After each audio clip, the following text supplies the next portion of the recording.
Satyava Sahib, we'll get started in a few minutes.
Hey, Satgil Sab, everyone. I think we're gonna get started.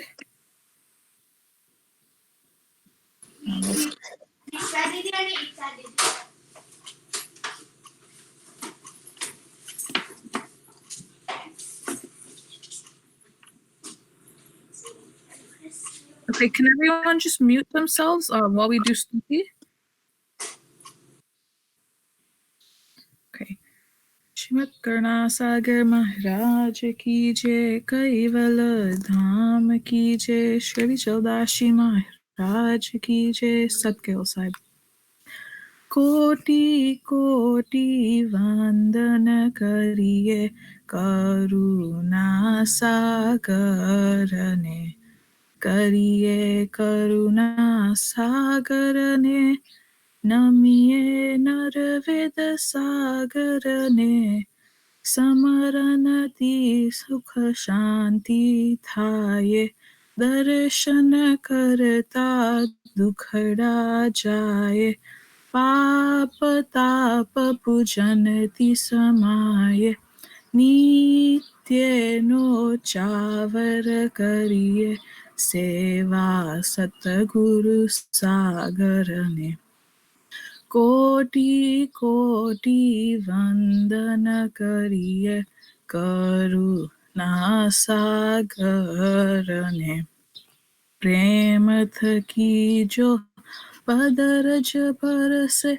अनंत करुणा अरसति वरसे, घट घट क्रांत कैवलनी दरसे प्रीते प्रसंदा करिए शांत शिरोमणि सागर ने कोटि कोटि वंदन करिए करुणा सागर ने धर्म धुरंधर धनी अमारा सेवक आव्या शरण तुम्हारा बंधन कापो बापू अमारा अंतर थी अरज करिए अनंत सदगुण सागर ने कोटि कोटि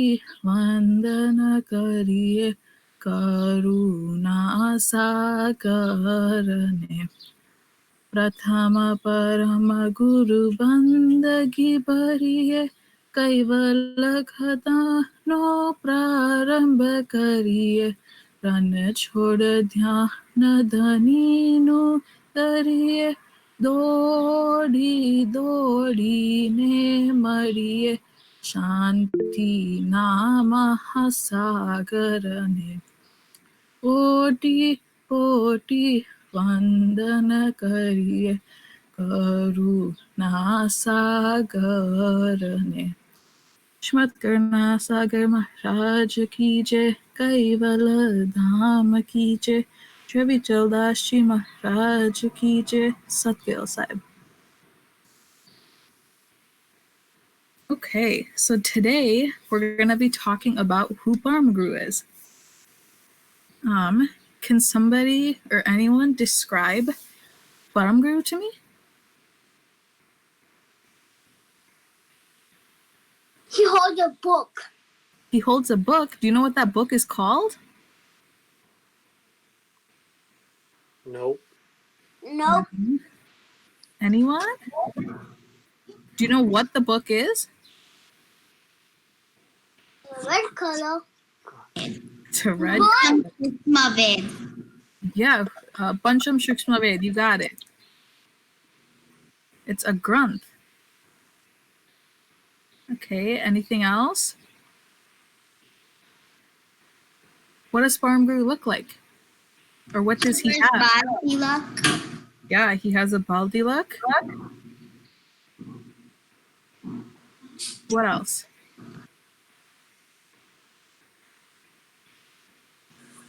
He's wearing a hat. Yeah, he's wearing a hat and it's called a pag. Good job. Okay. He's wearing jewelries. Uh-huh.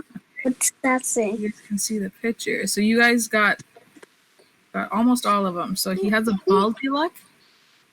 He has a flower necklace. Yeah, he has a har made out of flowers, right? And then he has a pag, which is, I guess, the hat.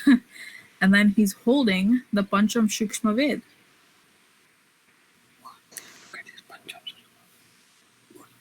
He has a book on his hand. Yeah. So let's see, a little bit of background. Parmguru was Pragat, right? He wasn't born like the rest of us. He was Pragat, so that means he just materialized, or he just appeared on Mahasud Bij, and the Indian calendar of Vikram Samvat 1829. And he was Pragat in the forest in Kashur. Does anyone know the story of how he was Pragat?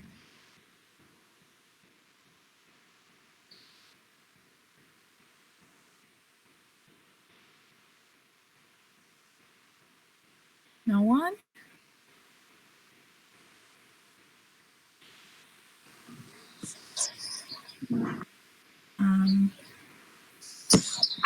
The wolf took the baby. Uh-huh. Whose baby was that? Whose baby was that? Hitba. Yeah, that was Hitba's baby, right? She was walking in the forest and she put her baby down by a lake. And the fox took the baby away. Yeah. Then what happened? Pangulu had your mom. And then Farmguru got pregnant. Yeah, and then Hitbamata was really sad, so she was crying a lot, right?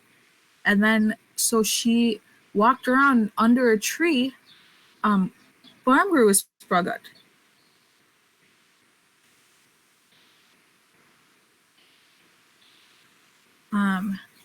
So Farmguru came to this earth to spread Gnan, right? And that means knowledge of Kaivalkarta. And when he was a baby, he was known as Kuver.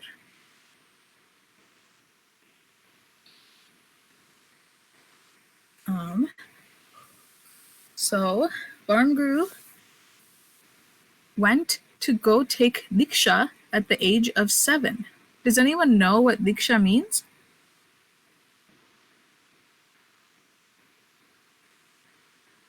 Well, it means leaving everything, so your life, your parents, your family, everything, and focusing on just doing bhakti, praying, and spreading Gnan. So, to do that, Kuver left at the age of 7, and he went to Sri Krishna Swami Maharaj's ashram to get Diksha. An ashram is a religious school. So, what did he do to get Diksha? I have a story to tell you. One second. Okay. So, Kuver went to Sri Krishna Swami Maharaj, right? And he asked him to give him Diksha and accept him as a student. Krishna Swami Maharaj accepted and gave Kuver a task.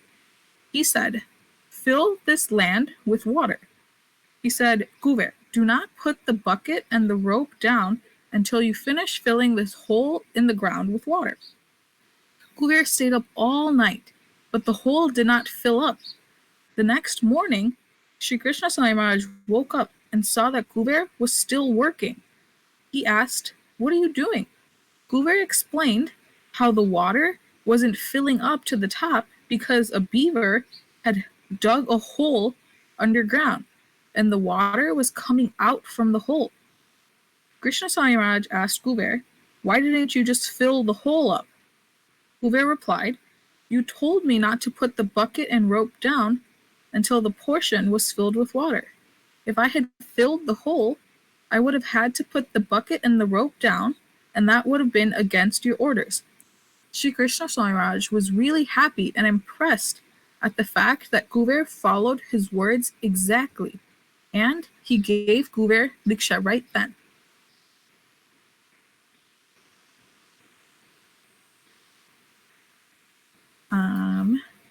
Does anybody have any questions?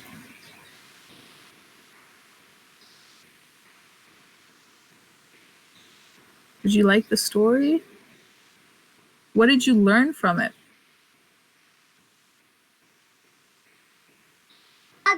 To follow the order.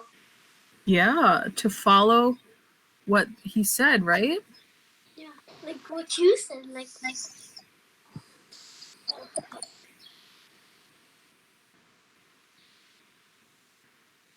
Anything else?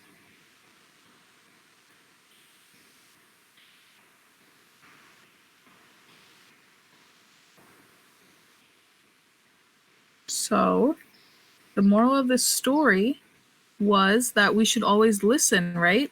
To who should we listen to?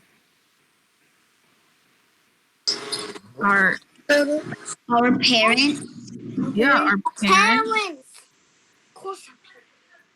our older brothers and sisters, people that are older than you, Guruji. Who else? Your teachers. Anyone else?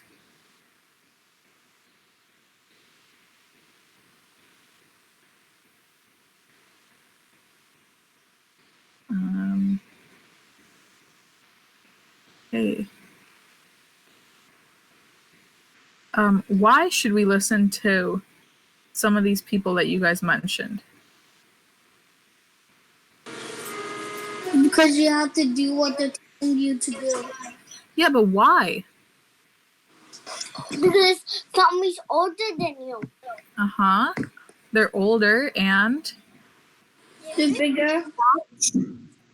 And they're bigger, so then they can they're bigger, so they understand a little bit more, right?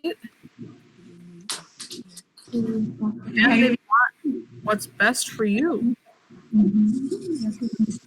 am respecting. Okay. Can somebody tell me why Kuber took Diksha?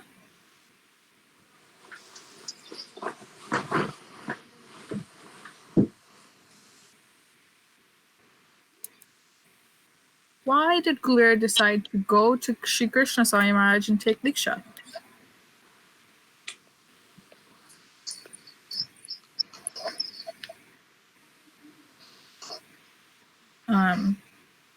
If nobody has any guesses, I could tell you. Okay. Well, he took Diksha because he wanted to set the example that everybody needs a teacher, right? There's always somebody that we can learn from. Yeah, like Somebody that teaches you something. not the first part. We all have people that teach us, right?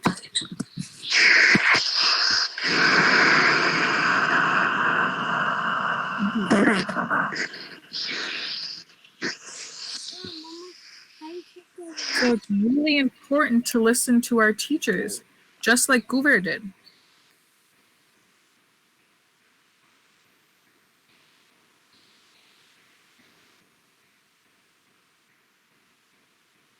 Okay,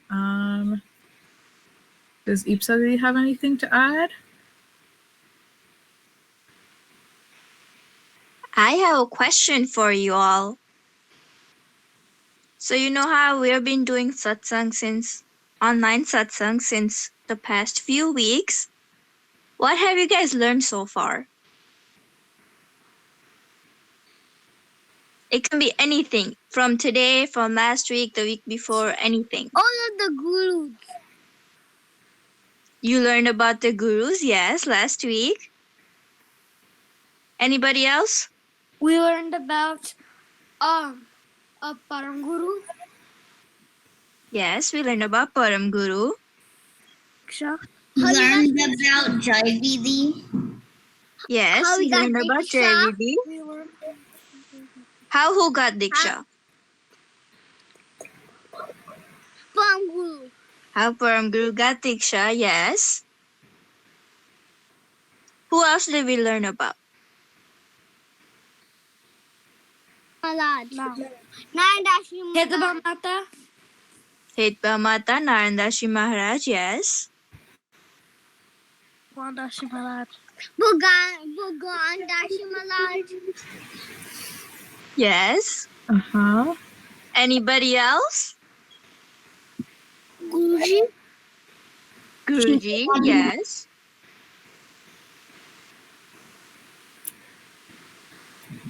Avichal Dashi Maharaj. Avichal Dashi Maharaj, yes. Panguru. The 9 Mm-hmm. 9 Diyams. You learned about what? We learned about satsang is important. Yes. Satsang isn't one of them. Why we have satsang and we are not there?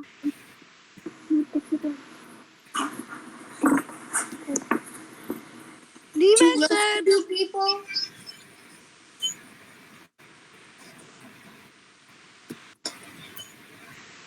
Listen to people.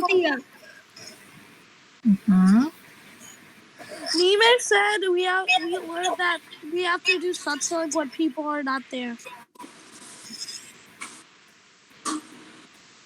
Wow, you guys learned a lot. You guys have a really long list of things you guys learned. Are you going to remember all this?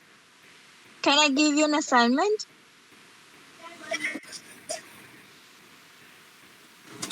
No. Teacher says yes.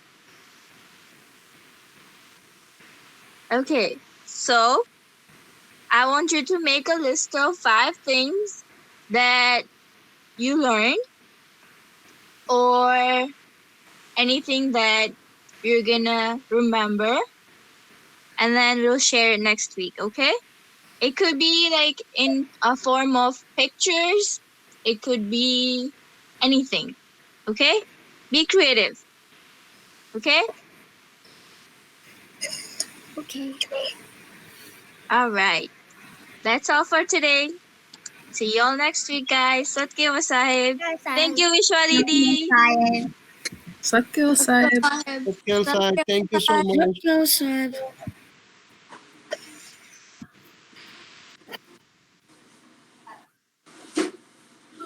श्रीमंत आवडतो नाही आठ वाजता मस्त मोडू करून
Satkal Sab, everyone. We're gonna get started with our second group satsang. In a few minutes, we'll give people a few minutes more to join.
Good. We're gonna go ahead and get started. Like we always do, it's Tutti first, and you feel free to sing along with me. Or if someone on the Google Meets link wants to lead our stuti today. Anyone?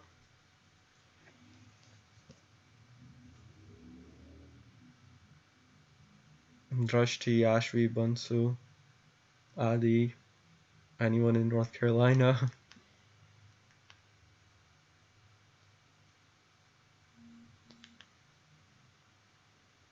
No?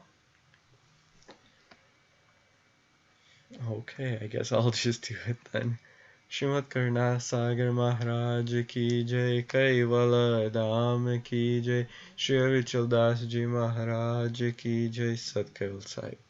Kaivalam Chidenam Havenam Vayanam Dviganam Langoyam Amoham Amastu Niralam Narayanam Aham Namraneyam Naeti Nirnayam Pranayam Parantu Japenam Japayam Kayam Namayayam Manati Magoyam Swayam Tvam Samastu Jahanam Data Deyam Nami Chandam Mineje Karoti Vimarjita Vastu Vidivai Vedantam Achanten Achantam Sunati Sanatam Jinatam Anantu Agadam Bahodam Lahe Janmahadam Kuberam Tayamam Namami Namastu Srimad Karna Sagar Maharaj ki jai Kaivala Dham ki jai Shri Vichal Das Ji Maharaj ki jai Satkaval Sahib. Before we move on, does anyone have anything to share about what they did this week at home, satsang wise? If you did any of those activities that we posted or anything? No?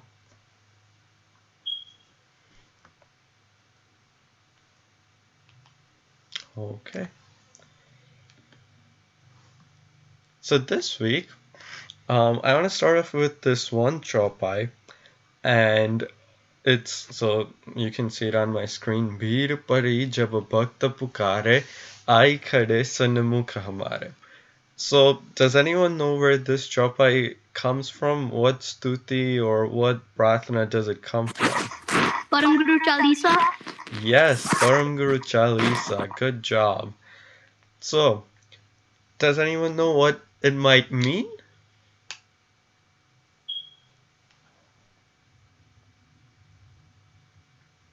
No?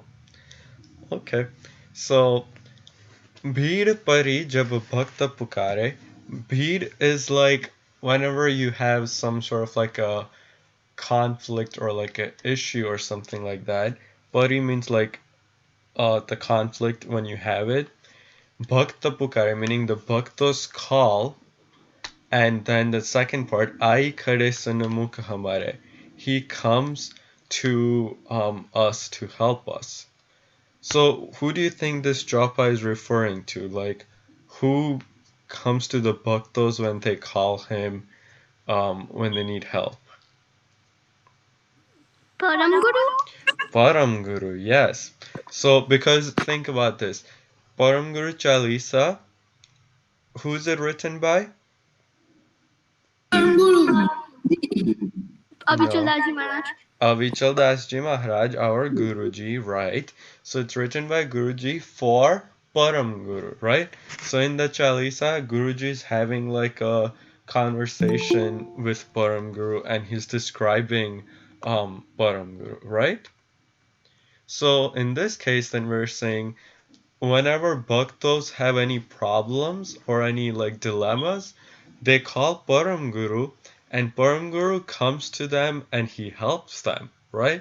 So think about like I'm sure all of us have done this. Like anytime we have whatever like big or small issues, we're like, oh Param Guru, please help me through this, please help me get through this. Um, and we remember Param Guru and he comes to help us. We've experienced it many times in our lives, right? But obviously a lot of times we don't um in like when we don't have problems in our lives, we don't as easily remember him as we should, because whether we have problems or not, he's not like the police where you only go to the police if you need help, right? He's like our friend. You go to your friends whether you need help from them or you don't need help from them, right? But this line is specifically saying that when you do need help and you call Param Guru, he comes and helps you. So now the question is, there's so many bhaktas of Paranguru, right? Just on this call itself on Google, we have like 7, 8 other people with us. We're all bhaktas of Paranguru. We all ask him for help whenever we need help, right? So then, how's he able to help so many people at once?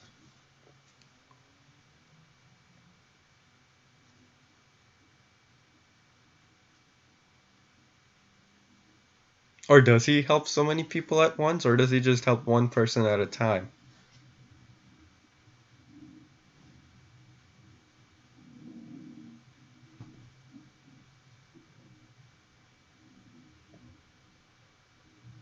Yes, no, anyone?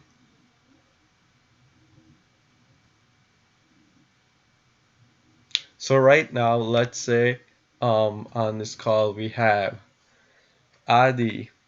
You ask Param Guru for help with whatever problem you have.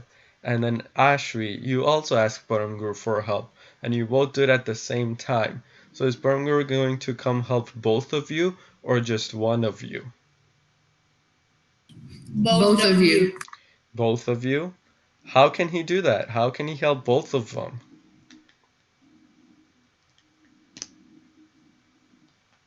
Because there's only one Param Guru, right? There's not like a separate Param Guru for Adi, a separate one for Ashri. Yeah, he has the power to help two people at the same time. Yes, he has the power to help and be there for not just two people, but a lot of people at one time. So this one time, when Param Guru was actually on Earth, um, he decided to do upvas for 1 year when he was younger. So what does upvas mean? What is upvas? Do you literally like fasting? So it's like fasting, right? So different people do different types of upwas. So some people do it where they eat a certain type of food and not like grains and stuff. Or some people do a upwas where they will only have fruits and vegetables and water. Some people do it where they won't even have fruits or vegetables. I mean, not vegetables, but like fruits or dry fruits and stuff. They'll only have water. There's some people who do upwas where they won't even have water, so it's called nirjara upwas, right? They won't even do that. So Param Guru did that upwas where he didn't eat anything or do anything for 1 whole year.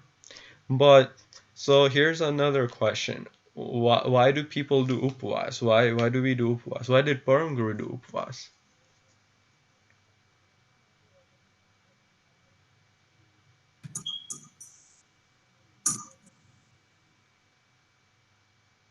What are we doing when we do upwas by not eating that food? There's two things we're saying. If you can see my screen, you can kind of get a hint.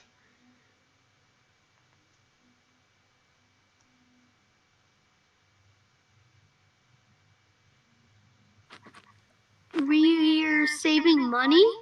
You are saving money, yes. So by not having like even one meal, right? A lot of us, when we do Poonam or Mahibij, we eat one time instead of like our usual 3 times or whatever, right? So you're saving money by not having to buy food for your family or whatever for that one day or however many days people do upwas. So you're saving that money. Back in the days when you grew, like people used to grow their own food, then they save the food, right? So with that money that we save up or with the food that we save up, we can donate that, right? What else do we save? Maybe not all of us, but like people who make the food. So like our moms mostly. We save time? They save time, yes. Think about how much time it takes to make food, right? So if we don't eat food, or if we only eat like fruits and stuff, there's not a lot of like preparation to do. Nowadays, though, what we find a lot of like shortcuts or like make up stuff. We were like, yeah, you can eat this, yeah, you can eat this. So sometimes like people end up eating a lot more on a upwas rather than like compared to a normal day, right? But that's not a real upwas. A real upwas is where you actually do reduce the amount of food you consume that day, and then the time you're saving, you focus that time and energy towards doing bhakti, doing seva, doing satsang, stuff like that. Or the money and the food that you save, you donate it to other people who actually need it, right? So Paramguru did upwas for a year, and he used that time to do all this extra bhakti, spread Karta's Gnan, and do all of that stuff, right? So then it was time for him to break his upwas that had been going on for a while. But before we talk about that, how do you think, like for us, okay, most people can do like the nirjas, meaning like without water and stuff, for like probably a day or 2 days, right? But how do you think Paramguru was able to do upwas for a year?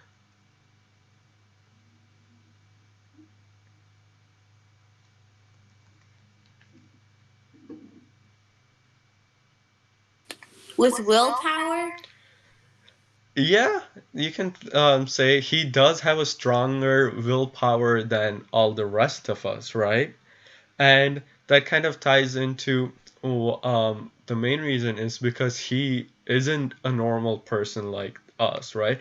Even his body wasn't like you can physically see it and it looks like a normal body, but it wasn't. It was specially like made for Param Guru. So he had a divine body, he was divine himself, and he had a stronger willpower and stuff compared to the rest of us. So that's why he was able to do upwas for a year. And towards the end of it, he went on a satsang, like, what do you call it?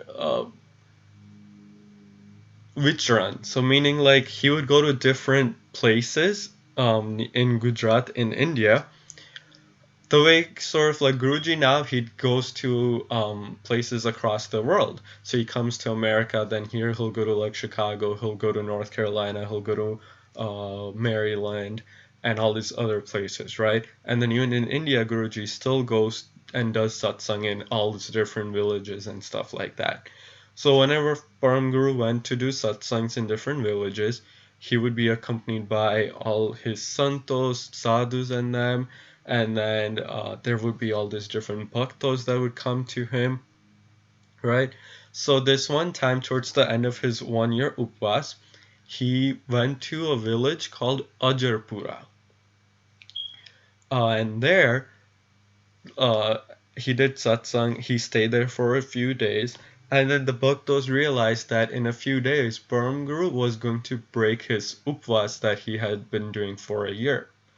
So then some of them had an icha, meaning like they had a desire that Param Guru would break his upvas at their house. So meaning they would prepare a meal for Param Guru and feed that to him, and that's how he will break his upvas. Because in Hinduism, it's believed that if you feed a sadhu, sant, or like Brahmins, then it's considered that you get good karam, right? You're getting good points, basically. So that's why they all wanted to feed Param and make sure that he broke his upvas at their house. So, one by one, 5 different people from that village went up to Param Guru and they requested him to come to their house to break his upvas. And what do you think Param Guru did? Did he turn down anyone's request? No.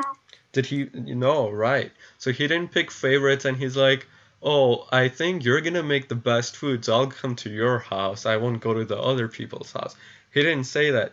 He told whoever asked him, he said yes to each and like all of them. So there were 5 different people who asked Param Guru, please come to our house and break your upvas. And he said yes to all 5 of them. But all 5 of those people, in their heads, they didn't know that he said the same thing to all the other people, and they all invited him at the same time on the same day.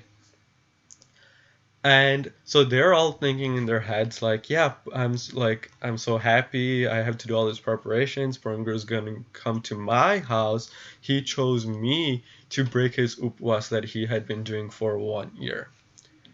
And then it was time for him to go to the dinners. So what do you think Param Guru did? Did he just go to one person's house who he thought would make the best dinner? He went to all of their houses. Yes, you're right. He went to all 5 people's houses at once. Oops. Let me go back.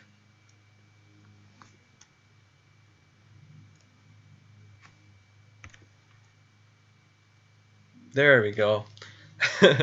So he went to 5 different people's house at the same time, and they all obviously at that time they didn't know that he's at 5 different places at one time, so they were so happy that Burnguru chose them and he came to their house to break his upvas. So they're super happy, they welcomed him, they sat him down, they fed him this awesome dinner, and then the next day they got together and they were discussing like, oh, guess what? Burmguru broke his fast at my house.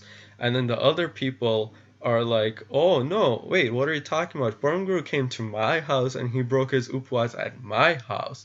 And so all 5 of them realized that Burmguru didn't turn down anyone's request. For Burmguru, everyone's equal, right? He doesn't pick favorites. Like, oh, you're richer than this person, then I'll come to your house because you probably have a better dinner, probably have a fancy sofa and stuff. No, he doesn't do that. If you have true bhav, meaning like true faith or true feelings for Param Guru, then he will come to you and he will go to all of us if we have that. And the only way we can all have that is through staying connected with him, right? Constantly. So whether it's through these like satsangs, upasana, any form of bhakti or anything like that. So that's the story where Param Guru gave a parcho and he made us all realize that when we have this true bhav for him, he will come to us, and it doesn't matter whether there's like 5 people calling him at the same time, there's 100 people calling him at the same time. He's able to help everyone at the same time. And especially in times like these, right? We think like, oh, like what's going on in the world, blah, blah, blah. But if we keep having those thoughts and stuff, and if we don't realize that we have the power to spread positivity, because remember what I said last week? What was my last slide? Those of you who were here last week, what was my last slide? Param Guru is with us.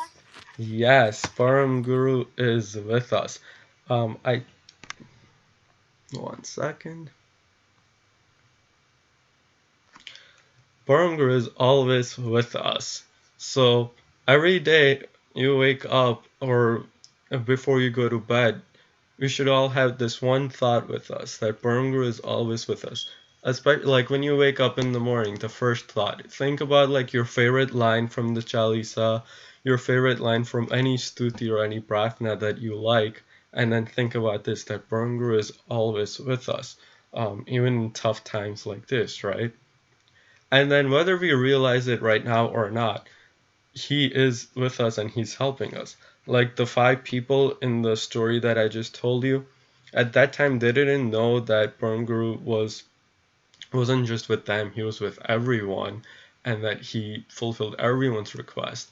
Like that, like we might not realize that he's with us right now, or he's helping us. But then when you think about it, like later on, then you realize like, oh, Param Guru was with us and he was helping us through these tough times, right? Okay, so does anyone have any questions on the story that I talked about today? Anything from last week, if you have any thoughts, questions? No? So we've been doing these satsangs for a while, and it was a good thing. In the previous one, I don't know if some of you might have been there with your younger siblings, so they did like a little review. This is our, I think, like 5th or 6th time doing this online. So what have you guys learned from this? Just anything that you've learned in the past 5-6 weeks. Like what stuck with you the most, or what do you remember the most?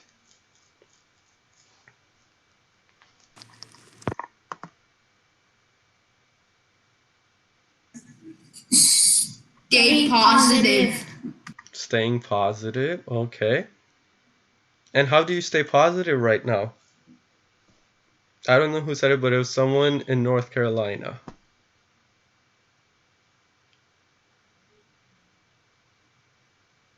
How do you stay positive, or how are you staying positive? What are some things you did?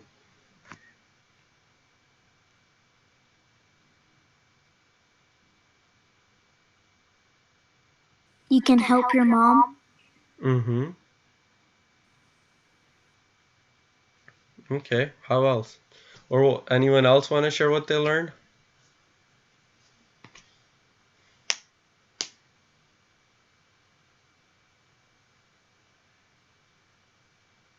No? By trying to make things better. Okay. Ashley, you were gonna say something? Yeah, like remembering that Barbara was always with me in good and bad things. Mm-hmm. Okay. Another question, or I guess like a feedback. Are these PowerPoints like helping you stay connected or like stay focused? Yeah. Yeah. Yeah. Okay. Yes. Am I? Yeah. Do you think it's a little too fast sometimes to like understand? No. No. No. No. Okay. Would you guys like to play a game next week? Like, would you Of course. participate? Of Because course. it, of Yeah. course, okay. Because then it can't be like what happens sometimes where like I ask a question and then no one responds. Okay, so if we play a game next week, you'll all have to participate. Otherwise, we can't really play a game, right? Okay. So yeah, I'll work on that next week. We'll play a satsang related game, and that way we can also know what you learned from the past few weeks, or in general. Okay. Till then, the activities are still up on our website if you want to go back and do the bingo or like the Dune activity or whatever you want to do. And I will see you all next week. Satkail Sahib, thank you for joining again. Satkar Sahib. Dr. Sahe.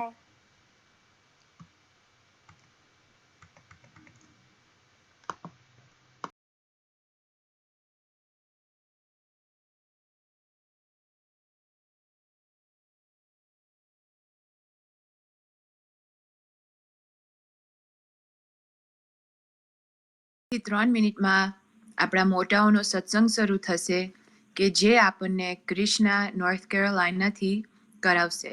આ સત્સંગ Gujarati audience માટે છે, તો ચોક્કસ બધા join થશો.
સત્કેવલ સાહેબ હવે આપણને ક્રિષ્ના નોર્થ કેરોલાઇનાથી સત્સંગ કરાવશે. તો ક્રિષ્ના, સત્ય સાહેબ પેલા આપણે સ્તુતિ કરશું. હા.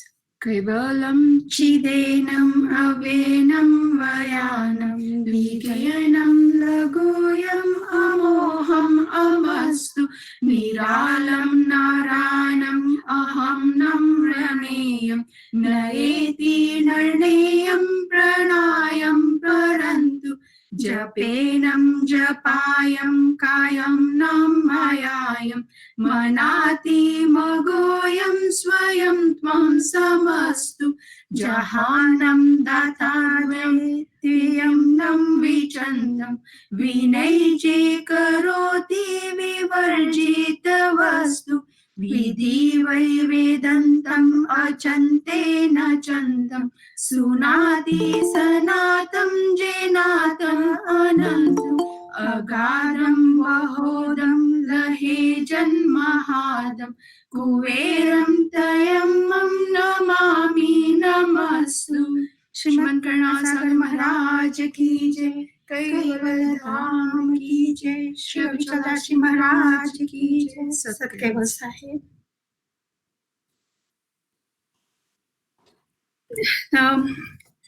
સત્કેવલ સાહેબ બધાને આજે આપણે ભક્તિ કોની કરવી જોઈએ તેના ઉપર સત્સંગ કરીશું. કોઈને પણ કોઈ પ્રશ્ન હોય કે કંઈ એડ કરવું હોય વચ્ચે તો પ્લીઝ ફીલ ફ્રી, મને વચ્ચે સ્ટોપ કરજો. ઓકે, તો આપણે જોઈએ છીએ કે આજકાલ અનેક પ્રકારના ધર્મો અને અનેક પ્રકારની ઉપાસનાઓ આખા જગતમાં પ્રસરેલી છે. દરેકનો સિદ્ધાંત એકબીજાથી જુદો જુદો જ જોવા મળે છે. હા, આ મનુષ્યએ આપણે પોતાના જીવનમાં ધર્મનું પાલન અને ઉપાસના જરૂરથી કરવી જોઈએ, પણ શું એ ધર્મ માર્ગ આપણને કઈ મંજિલ અને મંજિલ ક્યાં સુધીની છે તે સમજવું મનુષ્ય માટે જરૂરી છે. ધર્મ એટલે કે દ્રિય ધારણે, એ શબ્દ ઉપરથી ધર્મ આવે છે કે ધારણ કરનાર અને ધારણ કરાવનાર. પણ ધર્મ અને પંથ અનેક છે, પણ આપણે જોઈએ છીએ કે દુનિયાની બધી ઉપાસનાના ફક્ત 3 સિદ્ધાંત છે: સગુણ સિદ્ધાંત, નિર્ગુણ સિદ્ધાંત અને સકળતા સિદ્ધાંત. કે આપણે જોઈએ કે સગુણ સિદ્ધાંત કે સગુણ ઉપાસના એટલે કે નામ રૂપ ગુણવાળી ઉપાસના કે જેમાં તત્વોથી બનેલું રૂપ અને ગુણનો સમાવેશ થાય. દુનિયામાં આપણે જોઈએ છીએ કે સગુણ ઉપાસના સૌથી પહેલી અને તાત્વિક છે. આ વાતને આપણે સમજવા એક એક્ઝામ્પલ લઈએ કે આપણે માનવ ઇતિહાસ જોઈએ તો તેમાં પહેલા માનવ જંગલી જીવન ગુજારતો હતો અને કાચું માંસ અને કાચા ફળો ખાતો હતો. ધીમે ધીમે અગ્નિની શોધ થઈ અને અગ્નિથી ગરમી મેળવી ઠંડી દૂર કરતો થયો. ખોરાક પણ અગ્નિથી પકાવીને ખોરાકનો ઉપયોગ કરવા લાગ્યો અને એનાથી અનાજમાં રહેલા જે નુકસાનકારક તત્વો હતા તે બળી જતા, મરી જતા. એટલે કે આપણે જોઈએ કે મનુષ્ય 5 તત્વો કે અગ્નિ, જળ, પૃથ્વી, વાયુ, આકાશ એ બધામાંથી અગ્નિ તત્વ એને ચમત્કારિક તત્વ જણાવ્યું. અને આમ જોઈએ કે વનસ્પતિની વૃદ્ધિમાં પણ વરસાદ, પાણી, સૂર્ય, એમાં સૂર્ય વધારે કારણરૂપ જણાયું. એટલે મનુષ્યએ અગ્નિ રૂપે સૂર્યની સ્તુતિ, પ્રાર્થના, ઉપાસના કરવાની શરૂ કરી. તેવી જ રીતે કે મનુષ્યને જે તત્વ લાભ આપતું હતું, વધારે લાભ આપતું હતું, તે તત્વની ઉપાસના અને પ્રાર્થના કરતો થયો. હવે જ્યારે પૃથ્વી સૃષ્ટિની ઉત્પત્તિ થઈ ત્યારે માનવોની સાથે સાથે દેવો અને દાનવોની પણ ઉત્પત્તિ થઈ. ત્યારે દાનવો કરતા દેવોના આચરણ અને વ્યવહાર ઉત્તમ હતા. એટલે દેવો દેવી વિભૂતિથી માનવોની મનોકામના અને ઈચ્છાઓ પૂરી કરવા લાગ્યા. અને સાથે સાથે જેમ જોઈએ છીએ એમ દાનવોને મારવા માટે વારંવાર વિષ્ણુના અવતારો થવા માંડ્યા. તેમ વિષ્ણુના અવતારોએ અને બીજા જ્ઞાની પુરુષો કે જે બ્રહ્માના વેદના જ્ઞાની હતા તેમણે વૈદિક ધર્મ સ્થાપ્યો.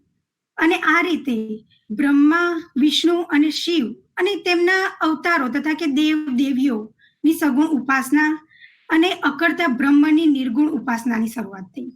કે નિર્ગુણ ઉપાસના કે જેમાં રૂપ ના આવે, રૂપ વગરની ઉપાસના. હવે આપણે જોઈએ છીએ કે સગુણ ઉપાસના વધારે જોવા મળે છે. ભગવાનના ચરિત્રની વાતો, લીલાઓની વાતો, ભગવાનને ગાંઠવાળા માનીને આપણે જે પણ ઉપાસના કરીએ એ બધી સગુણ ઉપાસના. પણ સગુણ ઉપાસનામાં જોઈએ તો ઉપાસના એક કાર્ય થઈ ગયું અને કોઈ પણ કાર્ય કરવામાં આવે તો તેનો આદ્ય એટલે કે પ્રારંભ હોય, મધ્ય હોય અને તેનો અંત, એમ 3 કાળ લાગે. અને જેનો અંત થાય તે કાયમ નથી. આ વાતને સમજાવવા પરમ ગુરુ શ્રીમદ કરુણાસાગર મહારાજ સક્રત ચિંતામણી ગ્રંથમાં કહે છે કે सिरगुण इष्ट सकल जेतने भर, सो तो करता करत के, जिनके अनित पदार्थ के तन, અવધિ કાલ મરત કી. એટલે કે વિશ્વમાં જેટલા સગુણ ઈષ્ટ દેવો છે તે સર્વ કૈવલ કર્તાના કાર્યથી ઉત્પન્ન થયેલા છે, જેથી તેમના શરીરો અને સર્વ પદાર્થો નાશવંત છે અને તેમનો અંતકાળ નક્કી છે. આ ચોપાઈ પરથી આપણે કહી શકીએ કે બધા સગુણ દેવ દેવીઓ અવતારો તે બધાનો અંતકાળે નાશ થાય છે. ફક્ત ફરક એટલો છે કે 3 ગુણ વિશેષ વિભૂતિવાળા હોવાને કારણે વધારે સમય રહે છે, તેમનો પણ અંત નક્કી છે. સક્રત ચિંતામણી ગ્રંથમાં પરમગુરુએ વધારે આ વાતને સમજાવવા કહ્યું છે કે મરત લોકમાં કીટ મરે તો હય હસ્તી મર જાય, દેવલોક ઉડગણ અલ્પિત સે ચંદ સૂર પણ જાય, એહી તો હુન કે આદ્ય સહિત ગુણ શક્તિ પુરુષ પર લાય. એટલે કે મૃત્યુલોકમાં આપણે જેમ કીટાણુઓ જે જાતિઓને મરતા મૃત્યુ પામતા જોઈએ છીએ, તો હાથી અને ઘોડા પણ મરે છે. તેવી જ રીતે દેવલોકમાં નાના નાના તારાઓને આપણે મરતા જોઈએ છીએ, તો અંતકાળે સૂર્ય અને ચંદ્રનો પણ નાશ પામશે. તેમ આપણે જોઈએ કે સ્થાવર અને જંગમ જાતિને આદ્ય લઈને 3 ગુણ શક્તિ અને નિરંજનનો પણ અંતકાળે નાશ થશે. તેમ બધા પોતપોતાની કક્ષા એટલે કે સ્થાન પ્રમાણે આયુષ્ય ભોગવતા હોય છે. તેના વિશે આ ગોળીપદમાં પરમગુરુએ કહ્યું છે કે બ્રહ્મા વિષ્ણુ મહેશ્વર દેવા જેને આ સૃષ્ટિ પ્રકાશી, મહામાયા કા એક દિવસ में अनेक बेर मर जासी, वीते कल्प रहे शक्ति तन ज्योत में जाय मिलासी, ऐसे कल्प रहे सत ज्योति ब्रह्म में जाय बिलासी. મતલબ કે બ્રહ્મા વિષ્ણુ મહેશ એ 3 દેવો કે જેમના વડે આ સૃષ્ટિનું સંચાલન થાય છે, એ 3 દેવો મહામાયા પ્રકૃતિના એક જ દિવસના આયુષ્ય દરમિયાન અનેક વાર જન્મે છે અને મરે છે. અને મહામાયા આદ્ય શક્તિ એ એક કલ્પ સુધી રહે છે અને જ્યોત સ્વરૂપ નિરંજનમાં સમાઈ જાય છે. અને આ પ્રમાણે 100 વર્ષો સુધી નિરંજન જીવિત રહે છે અને એ આદ્ય પુરુષ નિરંજન બ્રહ્મમાં સમાઈ જાય છે. અને આપણે જોઈએ કે આ બધી વસ્તુઓ તો બ્રહ્માંડમાં થાય છે, પણ આ વાતને વધારે સમજવા માટે આપણે આપણા શરીરનું એક્ઝામ્પલ લઈ શકીએ કે દુનિયામાં જે પણ ઉપાસના થાય છે એ સગુણ અને નિર્ગુણ ઉપર આધારિત છે. ઉપાસના કરાવવા વાળા દરેક ઉપાસકો પોતાના માનેલા સિદ્ધાંતને સૃષ્ટિના કારણરૂપ એટલે કે રચયિતા માને છે. પણ જો આપણે જોઈએ તો આ શરીરમાં સગુણ અને નિર્ગુણ સિવાય કોઈ બીજું સક્રત પદ એટલે કે કરી શકે તેવું પદ બધાના કારણ રૂપે જોવા મળે છે. આ વાતને સમજવા એક એક્ઝામ્પલ લઈએ કે બળદગાડી આપણે જોઈ હોય કે ખેડૂત પાક ભરીને, આપણે બધાએ જોઈએ છે કે ખેડૂત જે બળદગાડીમાં પાક ભરીને જાય છે, તો એમાં આપણે 3 અલગ અલગ ભાગ જોવા મળે છે કે લાકડાના જુદા જુદા પાટિયાઓથી જે ગાડું બનેલું હોય એ આપણે જોઈએ કે 5 તત્વોથી બનેલા જુદા જુદા આપણા શરીરના અંગો જેવું જોવા મળે કે જે હાથ, પગ, નાક વગેરે. અને જે ગાડાને 2 બળદ જોડેલા હોય એ આપણે જોઈએ કે શરીરમાં રહેલા આપણે ઓહંગ અને સોહંગ રૂપ પ્રણવ સમાન આપણે જોઈએ. અને ગાડાને ચલાવવા વાળો જે ખેડૂત જે ઉપર બેઠેલો છે એ શરીરમાં રહેલ ચૈતન અંશ કે જે આત્મા સમાન છે કે જે શરીરને ચાલતું કરે છે. હવે આ નામ રૂપ ગુણ વાળું આ શરીર એ સગુણ છે. પ્રણવ, ઓહંગ અને સોહંગ એ બ્રહ્મનો અંશ છે જે નિર્ગુણ છે. અને ચૈતન અંશ જે શરીરને ચલાવે છે એ સકળતાનો અંશ છે. તેમ આપણે જોઈએ કે આપણે સમજી શકીએ કે સગુણ અને નિર્ગુણથી પણ જુદો શરીરના કાર્યોમાં કારણભૂત એ અંશ છે જે સક્રત છે, જે બધાથી સર્વોપરી છે. આને આગળ આપણે સમજવું હોય તો બીજું એક એક્ઝામ્પલ લઈએ કે આપણા શરીરમાં 10 ઇન્દ્રિયો, 5 કર્મ ઇન્દ્રિયો અને 5 જ્ઞાન ઇન્દ્રિયો. એ ઇન્દ્રિયોમાં એક દિવસ ઝઘડો થાય છે અને બધી ઇન્દ્રિયો પોતપોતાને મોટી માને છે કે જીભ કહે કે હું મોટી, આંખો કહે હું મોટી, હાથ, પગ, નાક બધા પોતપોતાને મોટા માને છે. ત્યારે બધા એક દિવસ મળીને નિર્ણય કરે કે આપણે વારાફરતી એક મહિના માટે પોતપોતાના કામ પરથી રજા લઈએ. અને બધા એ વાતને સહમત થાય છે. અને પછી જ્યારે જોવે કે પહેલા આંખે રજા લીધી, જ્યારે આંખે જોવાનું બંધ કર્યું પણ શરીરનું કામ તો ચાલ્યું. પછી પગે રજા લીધી, જ્યારે પગે ચાલવાનું બંધ કર્યું તો પણ શરીરનું કામ ચાલ્યું. તેમ કાન, હાથ બધી જ ઇન્દ્રિયો વારાફરતી એક મહિનાની રજા ભોગવી લીધી પણ શરીરનું કામ ચાલ્યું. પણ છેલ્લે વારો આવ્યો આત્મારામનો, કે જે આપણો ચૈતન અંશનો રજા લેવાનો વાર આવ્યો. ત્યારે બધી ઇન્દ્રિયોને ખબર પડી કે જો આ ચૈતન અંશ આપણા શરીરમાં નહીં હોય તો એ શરીર નહીં ચાલે. એટલે આપણે આ એક્ઝામ્પલ પરથી સમજીએ કે બધી ઇન્દ્રિયો જે સ્થૂળ છે તેમ બધા દેવી તત્વોથી આ અંશ કંઈક જુદો જ છે. અને તે અંશની જાણ આપણને આપણા દિવ્ય પરમગુરુ સિવાય કોઈ નહીં કરાવી શકે. અને તે અંશની જાણ આપણને સકળતા સર્જનહારની ભક્તિ કરવાથી થાય છે. દિવ્ય પરમગુરુ કહે છે કે તું પોતે નિજ સકળતા કૈવલ કર્તાનો અંશ છે. અંશ સ્વરૂપનો વિચાર કરવાથી, અંશને સમજવાથી આપણને આપણા સર્જનહારને ઓળખી શકીશું. ઉપરના એક્ઝામ્પલ પરથી આપણે સ્પષ્ટ સમજીએ કે જુદા જુદા દેવોના દેવી તત્વો જો વધારે ઓછા હોવાથી આપણા વ્યવહારમાં કદાચ વધારે ઓછો ફરક પડે, પણ જો અંશ વગર શરીર બિલકુલ બંધ પડી જાય છે. એટલે કે એમ કહી શકીએ કે બ્રહ્મા, વિષ્ણુ, મહેશ, નિરંજન, આદ્ય શક્તિ બધા તત્વો કરતા અંશ કંઈક જુદો જ છે. અને આ અંશની શક્તિથી જ બધા તત્વોને પોષણ મળે છે. તેમ બ્રહ્માંડમાં સકળતા કૈવલ કરતા આ બધા દેવી તત્વોથી જુદા છે અને બધાથી ઉપર છે. તેનાથી જ બધા દેવ દેવીઓને પોષણ મળે છે. આપણે વેદો અને શાસ્ત્રો, પુરાણો બધામાં અંશને કે આત્માને રૂપથી રહિત માનેલો છે. એટલે કે જો આપણે જેવું આપણા અંશનું સ્વરૂપ હોય તેવું સકળતા કર્તાનું સ્વરૂપ માનવામાં કંઈ જ વાંધો નથી. પરંતુ આપણે આ બધા દેવો, અવતારી પુરુષો, આ 3 ગુણ બ્રહ્મા, વિષ્ણુ, મહેશ એ બધાને તો રૂપ અને ગુણવાળા વર્ણવ્યા છે. તો આપણે જોઈએ કે આ વિષ્ણુના જુદા જુદા અવતારો અધર્મનો નાશ કરવા માટે થયા અને તેનાથી મનુષ્ય ધાર્મિક થયો અને જુદા જુદા ધર્મોની સ્થાપના થઈ. અને ગીતામાં પણ શ્રી કૃષ્ણએ કહ્યું છે કે યદા યદા હિ ધર્મસ્ય ગ્લાનિર્ભવતિ ભારત અભ્યુત્થાનમ ધર્મસ્ય તદાત્માનમ સૃજામ્યહમ પરિત્રાણાય સાધુનામ વિનાશાય ચ દુષ્કૃતામ ધર્મ સંસ્થાપનાર્થાય સંભવામી યુગે યુગે. એટલે કે આવા અનેક વિષ્ણુના અવતારો થવાથી સતોગુણી ઉપાસના બધે જ પ્રસરેલી છે કે બધે જ આપણે જોઈએ કે સતોગુણી ઉપાસના ચાલે છે. પણ એ સતોગુણના આધારથી માનવી છેવટનું ઘર કે આપણું નિજ ઘર શોધી શકતો નથી. આપણા નિજ ઘરને શોધવા માટે આપણા નિજ સ્વરૂપને શોધવા માટેનું જ્ઞાન જરૂરી છે. તે આ વસ્તુને સમજવા આપણે એક એક્ઝામ્પલ લઈએ.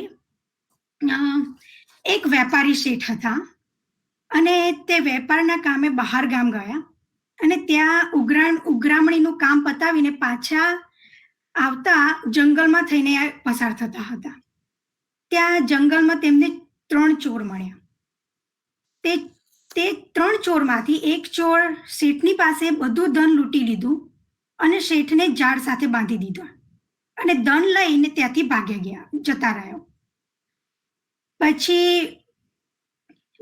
બીજો ચોર આવ્યો અને બીજા ચોરે શેઠ પાસે ધન ન મળતા તેને માર્યો અને તેને મારીને ત્યાંથી ચાલતો થયો.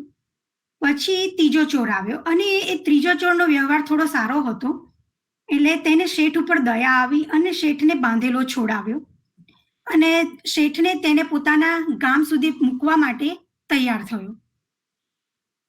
હવે શેઠને જોઈને તે ચોર શેઠને લઈને ગામની ભાગોળ સુધી આવ્યો અને શેઠને કહ્યું કે હવે તમને તમારા ઘરની ખબર હોય તો તમે તમારા ઘરે જાઓ.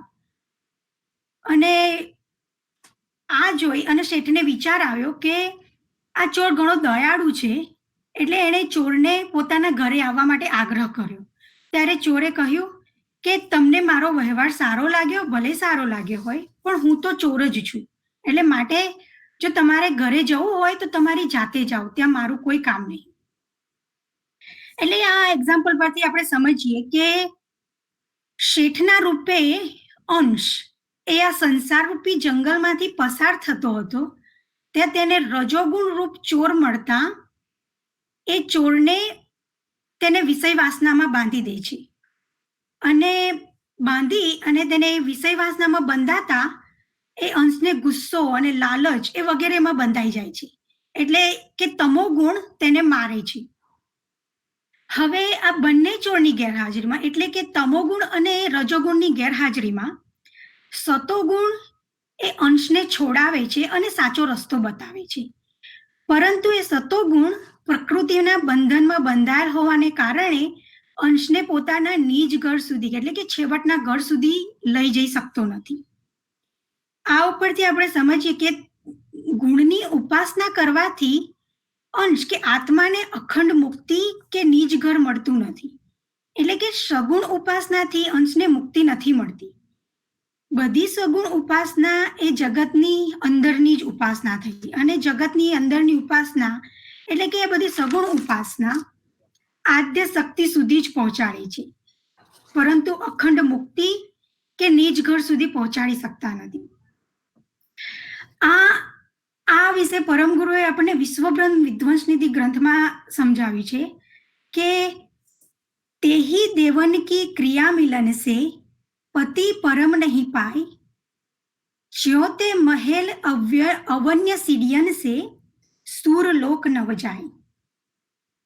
કે તે દેવોને મળવાની ક્રિયાથી, એ ક્રિયા કરવાથી પરમ કૈવલ કરતા નહીં મળે.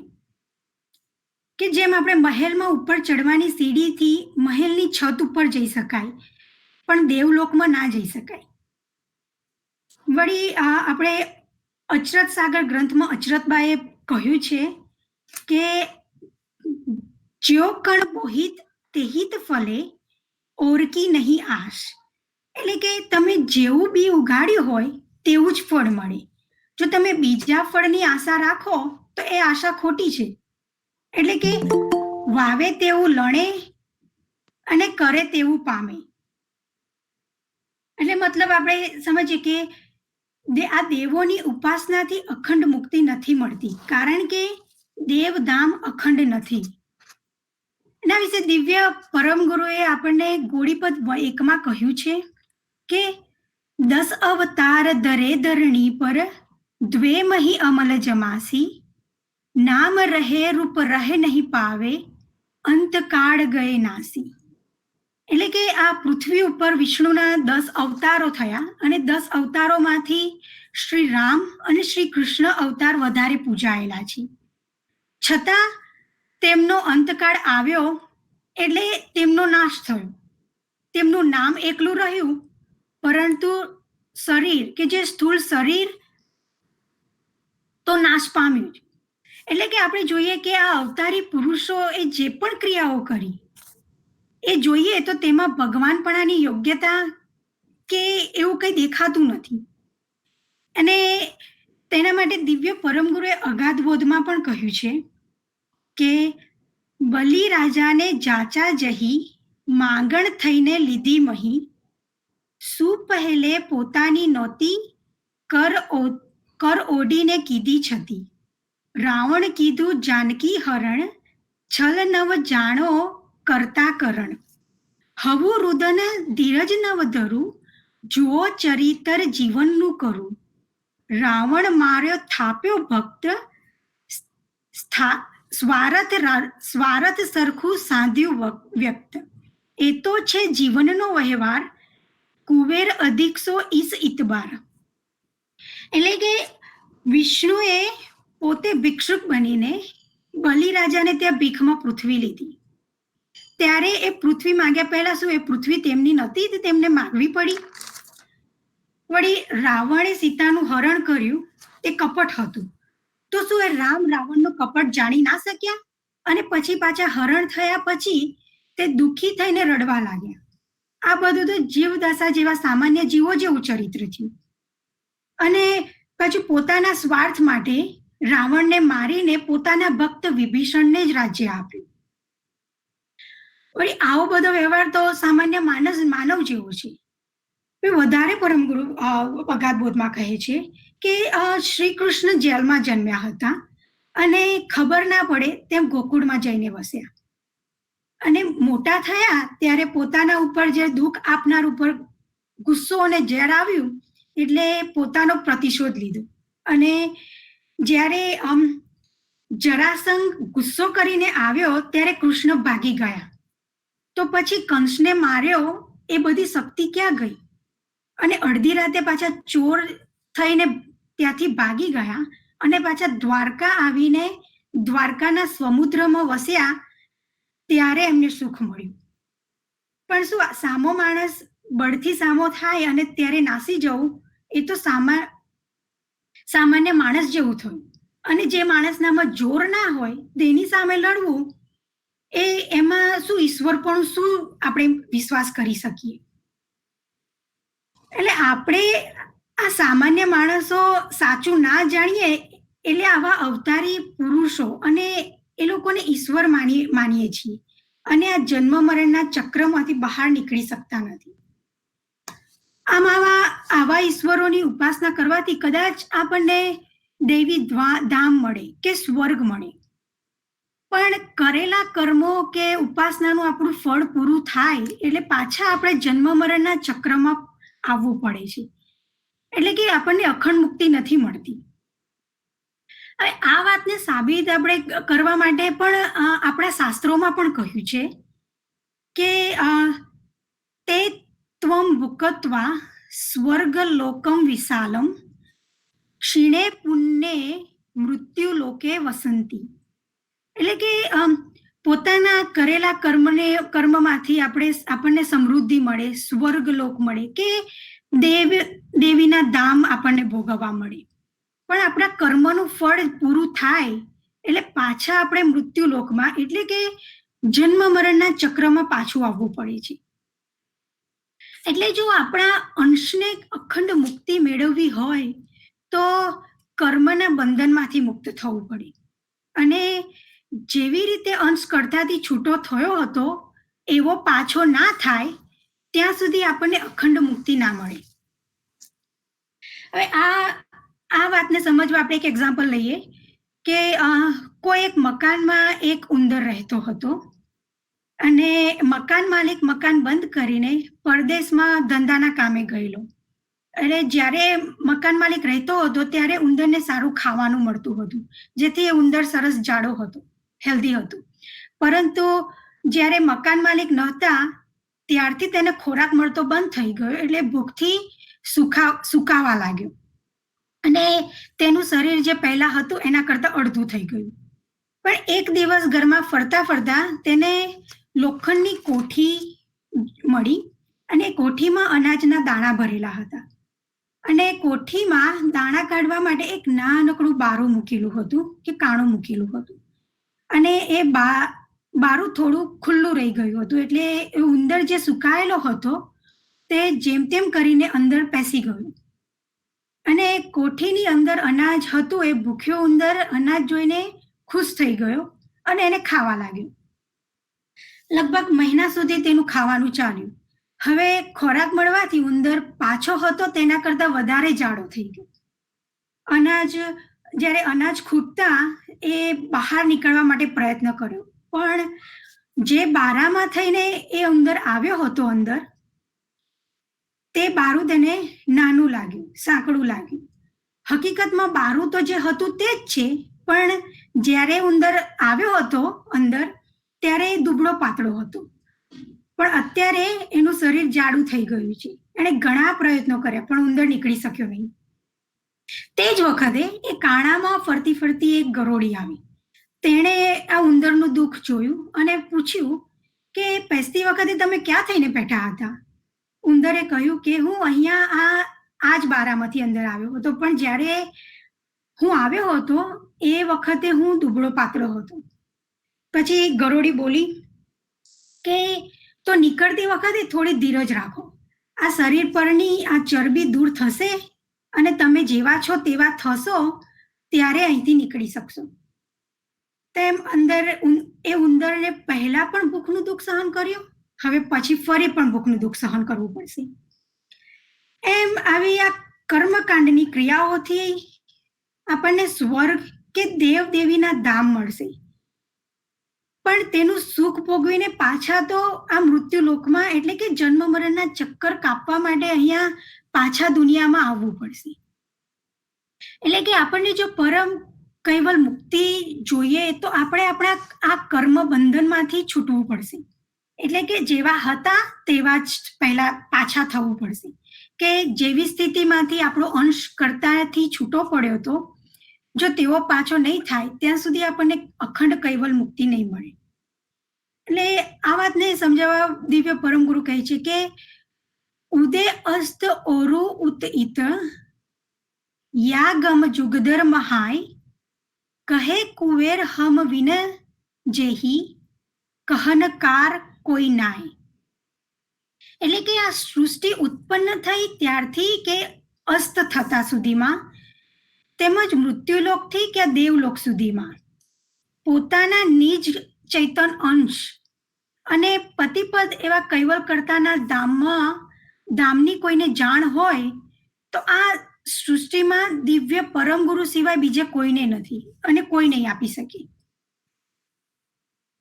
આ વાતને આપણે સમજવા એક બીજું એક્ઝામ્પલ લઈએ કે એક ગામમાં 4 આંધળા હતા અને એ ગામમાં એક દિવસ સાધુ મહાત્માઓની જમાત આવી હતી અને એ સાધુઓની સાથે હાથી પણ હતો.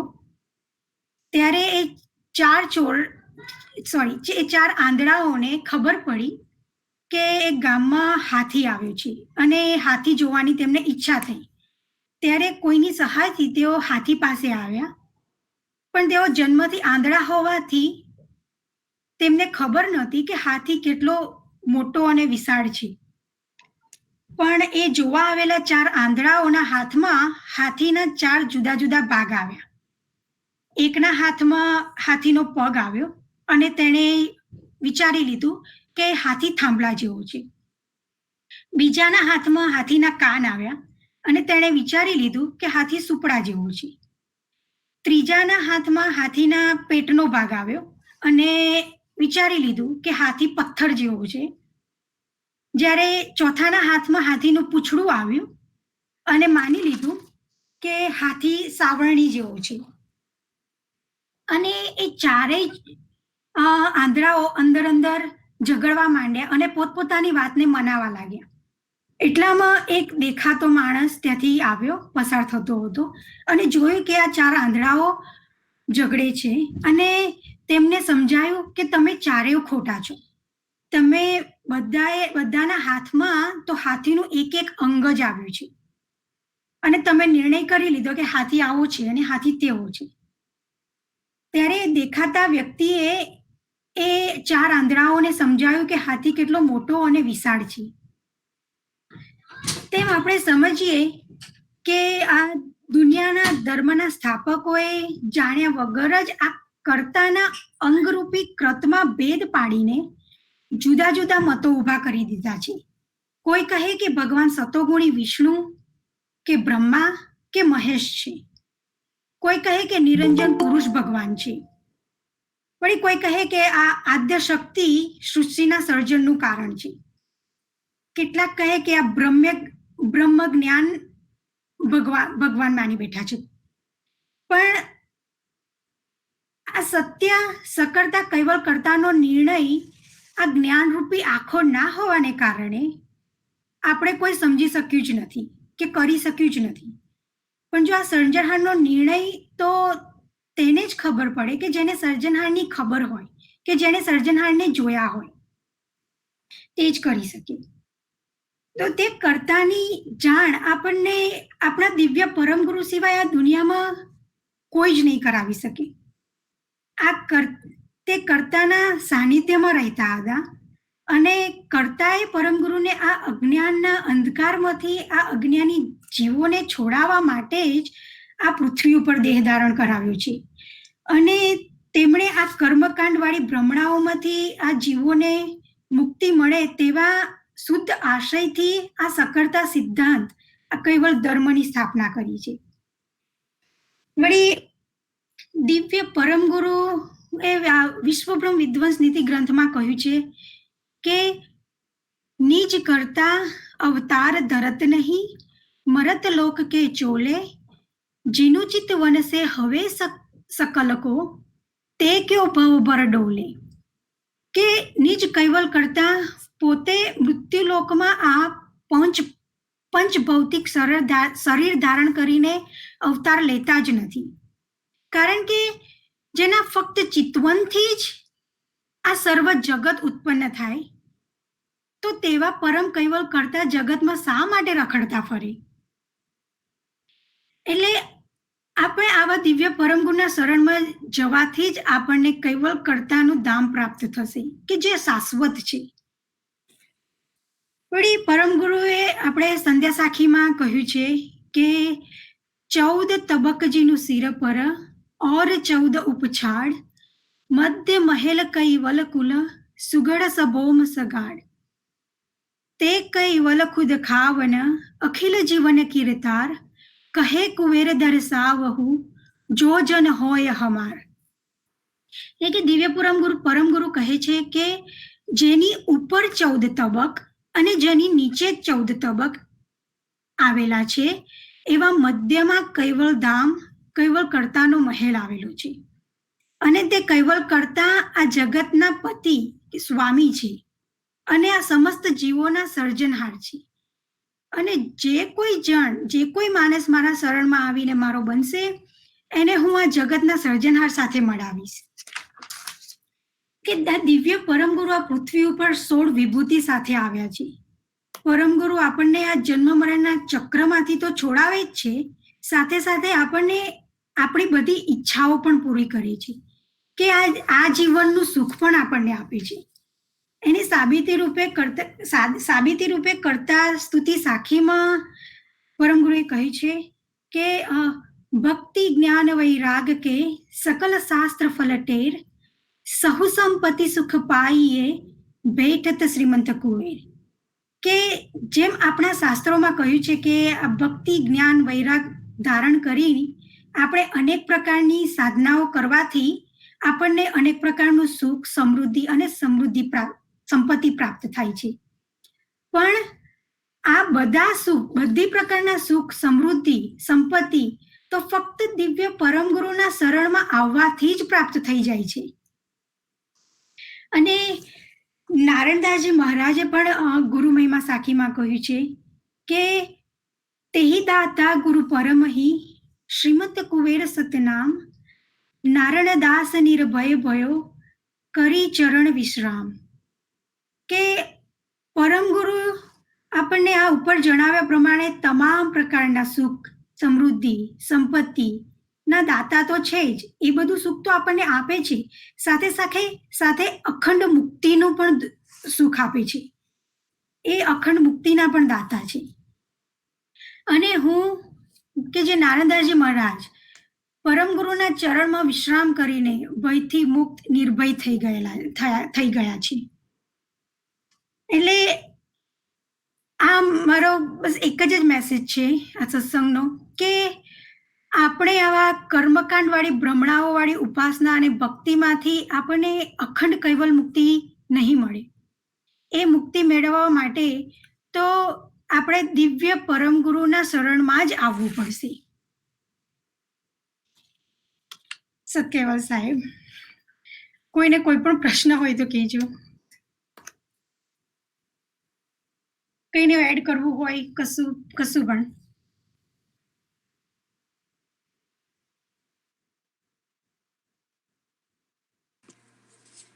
સત્કેવલ સાહેબ, કૃષ્ણાએ સત્સંગ બહુ જ સરસ લીધો. એને જે વાત કરી કે એક આપણે કોની ઉપાસના એટલે કે કોની ભક્તિ કરવી જોઈએ. ઉપાસના એક પ્રકારની ભક્તિ જ છે, પણ આપણે કોની ભક્તિ કરવી જોઈએ. એટલે એને આજે ઘણી બધી બાપજીની ચોપાઈઓ લઈને, ઘણા બધા એક્ઝામ્પલો લઈને આપણને સમજાવ્યું કે ભક્તિ આપણે માત્ર પરમગુરુની જ કરવી જોઈએ.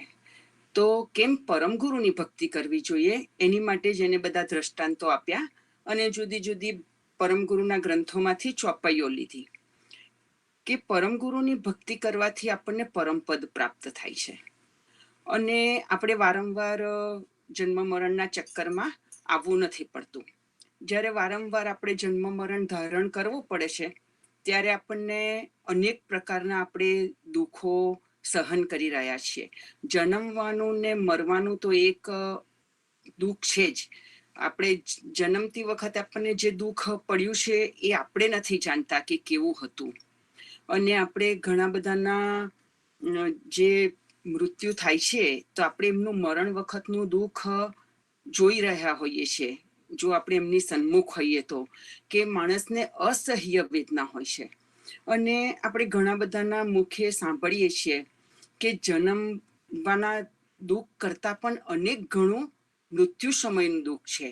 કે કેટલા બધા કે છે કે તમને જીવાણુઓ ઇન્ડિયામાં વીંછી કે અને એ ડંખ મારે તો એમ કે વીંછીનો એક ડંખ બી અસહ્ય વેદના હોય છે. તો એવા કે છે કે અસંખ્ય વીંછીની વેદના આપણને મૃત્યુ સમયે થતી હોય છે, એવું બધાનું કહેવું હોય છે. તો આપણે એમ કે જો મોક્ષ આપણા સોલને કે છે કે પરમપદ પ્રાપ્ત થાય, દેટ્સ મીન કે મોક્ષ પ્રાપ્ત થાય, તો આપણને આ બધા દુઃખમાંથી મુક્તિ મળી જાય છે. જન્મવાનું અને મરવાનું તો દુઃખ છે જ, પણ ઇન બિટવીન આપણું જે જીવન ચાલી રહ્યું છે એ જીવનમાં પણ આપણને કેટલા બધા સુખો ને દુઃખો આયા કરે છે. અને આપણે માનીએ ત્યાં સુધી આપણને મોહના લીધે સુખ લાગે છે, પણ મોહના લીધે એ સુખ લાગે છે પણ એ એકચ્યુઅલી દુઃખ જ છે, એ સુખ તો નથી જ. તો આપણી ભક્તિ એમ કે આપણું જીવન એક યાત્રા છે, અને આપણું જીવન એક યાત્રા છે. તો એ યાત્રા મૃત્યુથી, એ યાત્રા શું છે? તો એ યાત્રા મૃત્યુથી અમરત્વ તરફ જવાની છે. કે આપણે મૃત્યુથી જ્યાં અમર થઈ જવાય એ બાજુ જવાનું છે. જ્યાં સુધી પરમપદની પહેચાન નહીં કરીએ ત્યાં સુધી તો આપણે મૃત્યુના ચક્કરમાં જ ફર્યા કરવાના છીએ. કારણ કે ત્યાં સુધી આપણને જુદા જુદા ઘાટ ધારણ કરવાના છે, અને જુદા જુદા ઘાટ ધારણ કરીશું એટલે વારંવાર આપણે આ જન્મવાનું ને મૃત્યુ. એટલે આપણું જીવન એક યાત્રા છે કે જેને આપણે મૃત્યુથી અમરત્વ તરફ લઈ જવાની છે. તો એ કેવી રીતે લઈ જવાશે? તો એમ કે અસત્યથી સત્ય તરફ. તો આપણે જ્યારે સાચું જીવન જીવીશું અને આપણને ખબર છે કે પરમપદ જ સત્ય છે અને એની જ આપણે ઉપાસના કરીશું કે જે પરમગુરુ આપણને વાત કરીને ગયા છે, તો ચોક્કસ આપણું આ જીવન એક અમરત્વ તરફ આપણે લઈ જઈએ છીએ તે કહેવાશે. અને અંધકારથી પ્રકાશ તરફ, કે જ્યાં પરમપદમાં તો એમ કે ત્યાં ઘડી પ્રકાશ જ પ્રકાશ છે, જ્યારે એમ કે અંધકારથી આપણે પ્રકાશ તરફ જવાનું છે. તો આપણે આપણા જીવનને જ્યારે એમ કે પરમગુરુ જે માર્ગદર્શન આપીને આપણને ગયા છે એ રીતે આપણે આપણું જીવન જીવીશું તો ચોક્કસ પરમગુરુ આપણને નિજ સ્વરૂપની અનુભૂતિ કરાવે છે. જેમ કૃષ્ણાએ વાત કરી કે ભાઈ પરમપદ પ્રાપ્ત કરવું હોય અને નિજ ઘર એ પરમપદ છે, તો નિજ ઘરને શોધવા માટે શું કરવું જોઈએ? તો નિજ ઘરને શોધવા માટે કે છે નિજ સ્વરૂપને જાણવું જોઈએ. એટલે નિજ સ્વરૂપ શું છે? તો નિજ સ્વરૂપ છે કે આપણું પોતાનો સોલ, પોતાના સોલની જ્યારે પહેચાન થાય, પોતાના અંશની પહેચાન થાય, એ એમ કે એને જાણીએ તો પછી આપણને કે છે કે નિજ ઘરની ખબર પડે. પણ હવે આપણને પોતાના સોલને આપણને બધાને જાણવું છે, પણ એને જણાવે કોણ? તો એનું જ્ઞાન માત્ર પરમગુરુ લઈને આવ્યા છે. એટલે બિગિનિંગમાં જ વાત કરી કે ભક્તિ કોની કરવી જોઈએ? તો ભક્તિ પરમગુરુની કરવી જોઈએ. કારણ કે જેની પાસે જઈએ અને જેની પાસે જે હોય તે આપણને મળે. આપણે કોઈ પણ દુકાનમાં ગયા હોય ને કપડાની દુકાનમાં ગયા હોઈએ અને જો આપણે ગ્રોસરી શોધીએ તો ના મળે, અને ગ્રોસરી સ્ટોરમાં જઈએ અને ત્યાં આપણે કપડાં શોધીએ તો પણ આપણને ના મળે. તેવી જ રીતે કૈવલ કરતાએ માત્ર પરમ ગુરુને આ પરમપદની પહેચાન આપી છે. અને કૈવલ કરતાએ પરમ ગુરુને વાત કરી કે જે કોઈ પણ અંશ તારા શરણમાં આવશે અને તારી ભક્તિ કરશે તેને ચોક્કસ કે છે કે આ જ્ઞાન પ્રાપ્ત થશે. અને એ જ્ઞાન કે છે કે પ્રાપ્ત કરી અને એ અંશ મને આવીને મળશે.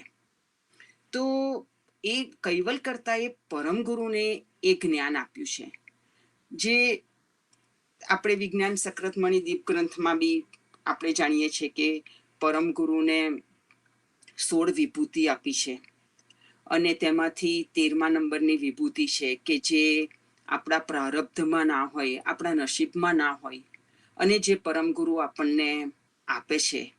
તો એ કૈવલ કરતાએ એમને 16 વિભૂતિમાંની એક વિભૂતિ આપી છે.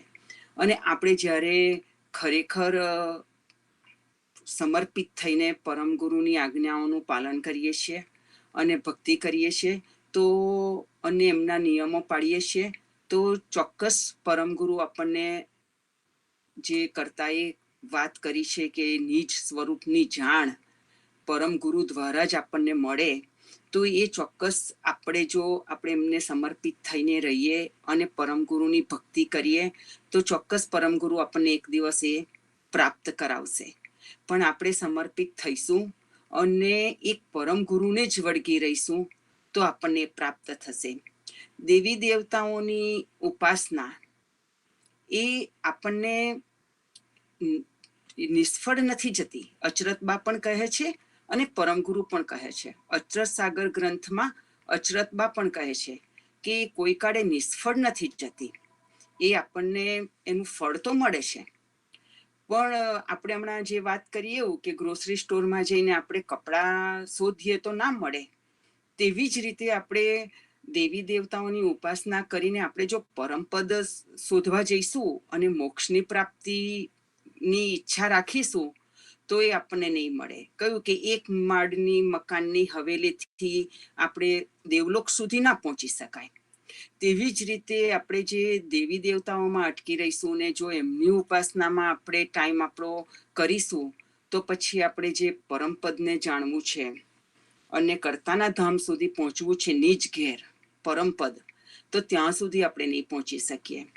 એટલે કૃષ્ણનો મેઇન ઉદ્દેશ આજે હતો કે આપણે જો ભક્તિ કરીએ તો આપણે શાશ્વત ભક્તિ કે જે સત્ય છે કે જ્યાં આપણે પહોંચીને પછી આપણે આ જન્મ મરણના ચક્રમાં ફરવું નથી પડતું અને આ દુઃખ વારંવાર સહન નથી કરવું પડતું. તો તે માટે આપણે માત્ર પરમ ગુરુની જ ઉપાસના કરવી જોઈએ અને તે જ ખરી ઉપાસના છે. સતકેવલ સાહેબ, સતકેવલ સાહેબ. સતકેવલ સાહેબ.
Satguru Sahib.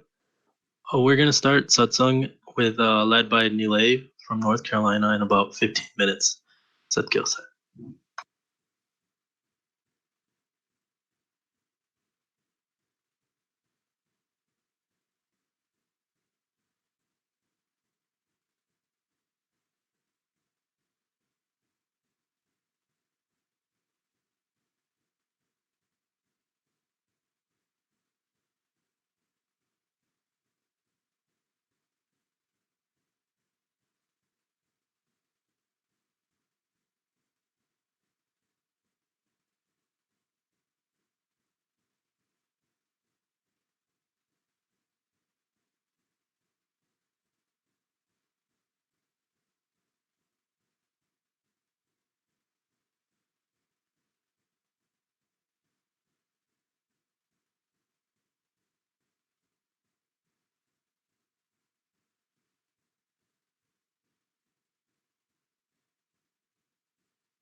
Satgil Sahib, we're going to start our 4 o'clock satsang led by Nilay from North Carolina in a few minutes.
Satgil Sahib, everyone.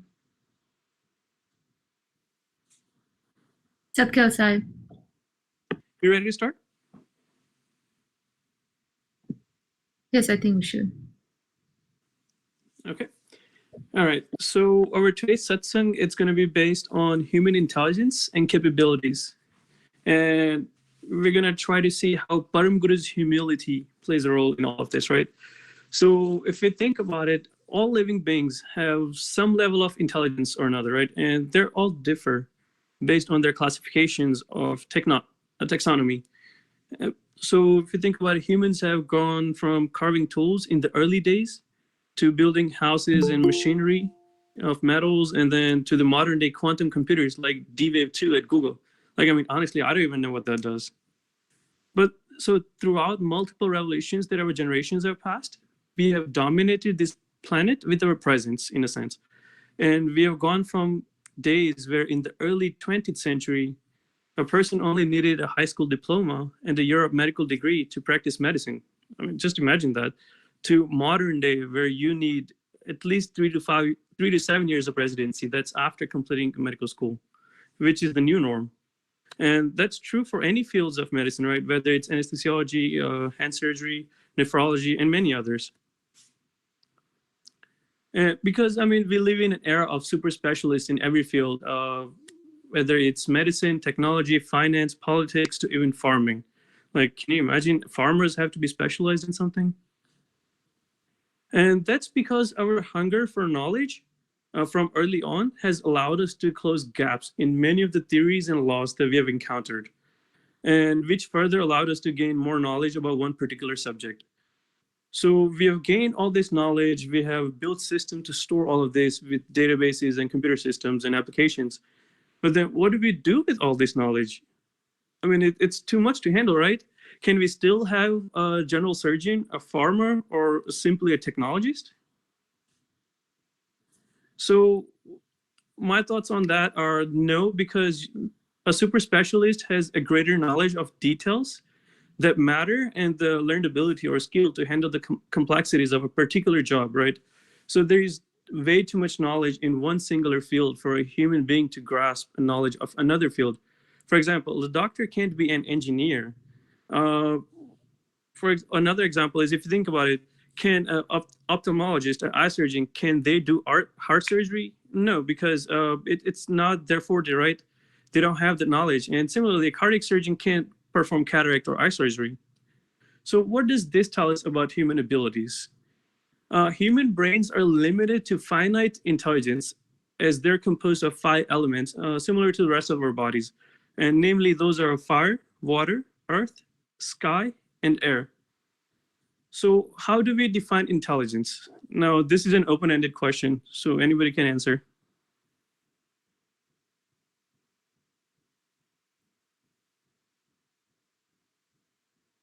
Any volunteers?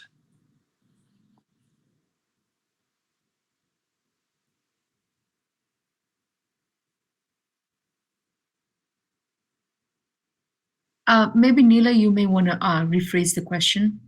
Like maybe in what terms are human intelligent or something? Yeah, so what do we... Like, how do you define buddhi or intelligence of a person? So when we say, like, sometimes, you know, when we're doing certain things and our parents are like, wow, you're smart. Like, how did you do that? Like, how do you define intelligence and smartness? Like somebody solved the problem? That's one example. Like applying what you've learned. Okay, what else? Vishwa mentioned 2 of them. So human intelligence, it can be defined as a general mental ability for us to reason, to solve problems, and to learn new skills. And because of its general nature, intelligence also integrates cognitive functions, such as our ability to perceive things. Like, I might see things and think of one way versus Nisha Babi might think of it another way, and Radhi might think of it a different way.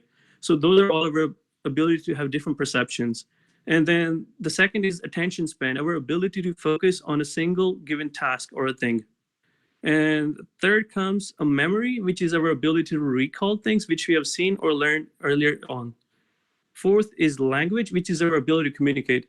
I mean, in some way or another, all animals and all living beings actually communicate, but humans have actually enhanced our ability to communicate because of different languages and the ways we have implemented, right?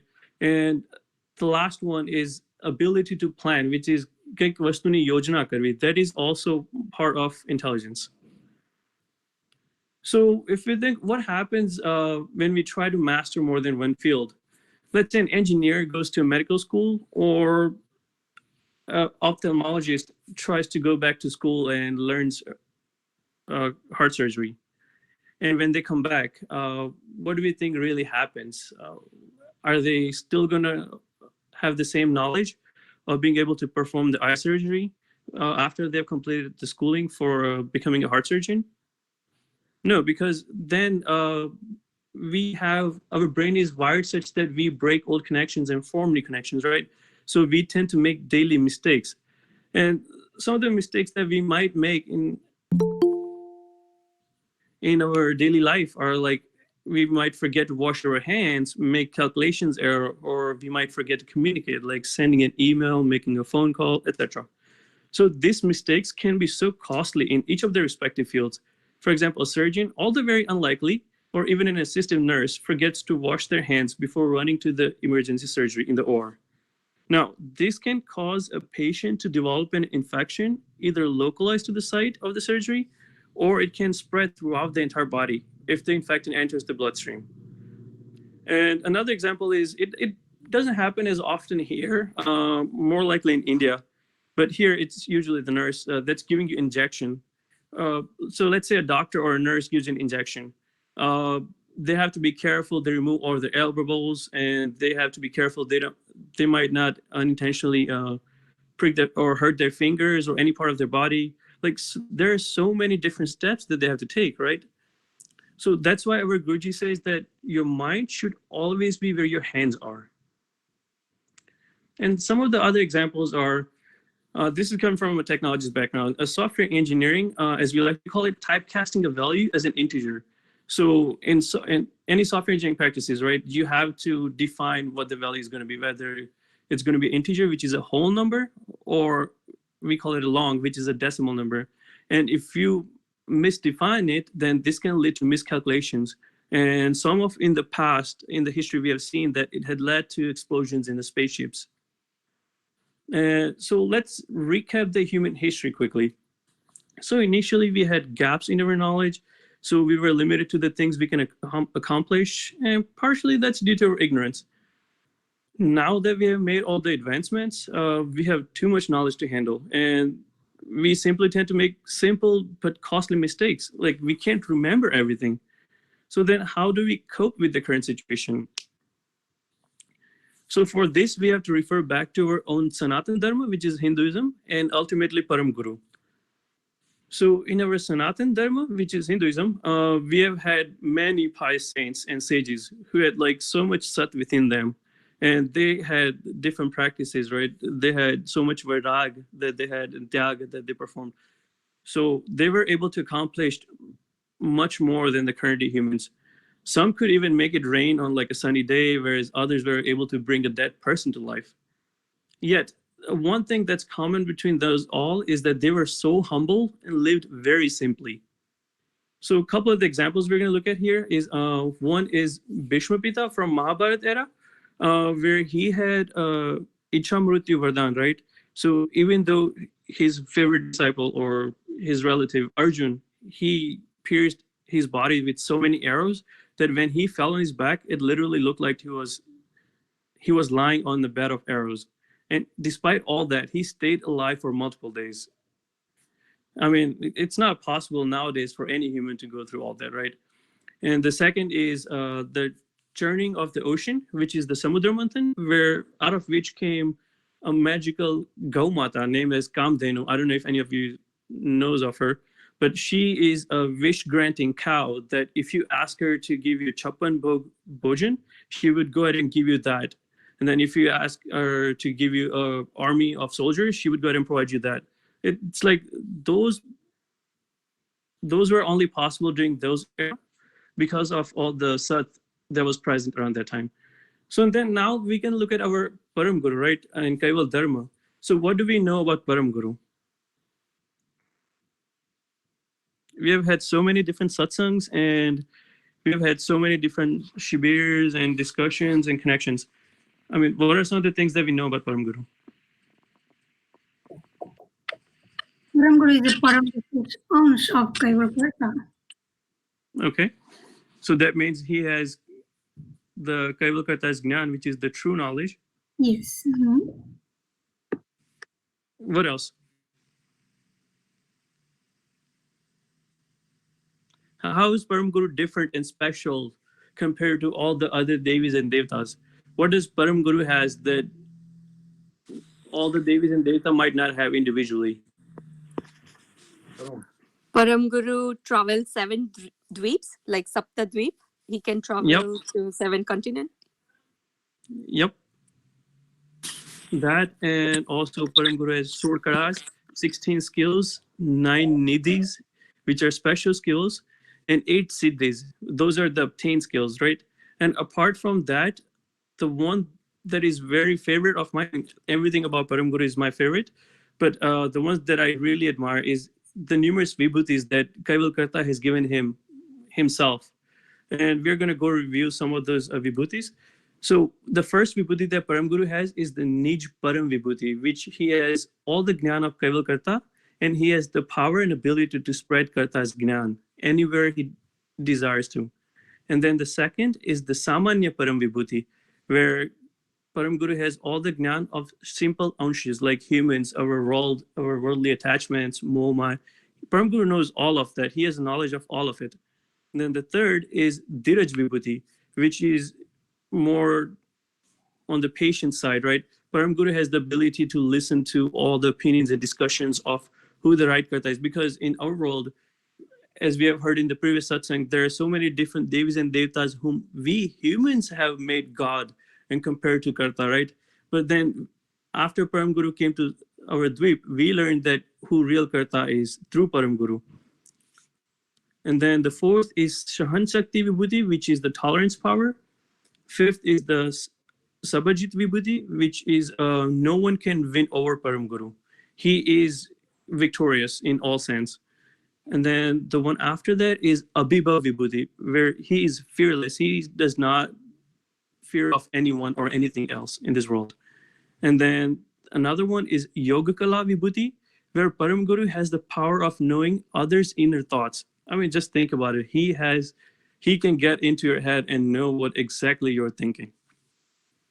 And then the third one, the one after that is Ati Akrant Shakti, which, as far as we know, nobody knows about what it is or aware of this vibhuti, but it is so powerful, like that nobody has, only Param Guru has.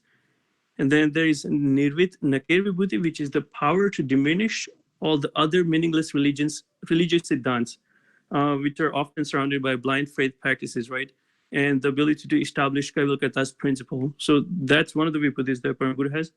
And last but not least, it's Nirvid Nirakar Shakti, which Param Guru has, is the power of detachments and Vairag. Like Param Guru is in complete control of his own emotions, feelings, senses, and everything. So despite being so powerful and knowledgeable, he has ability to change a person's fate.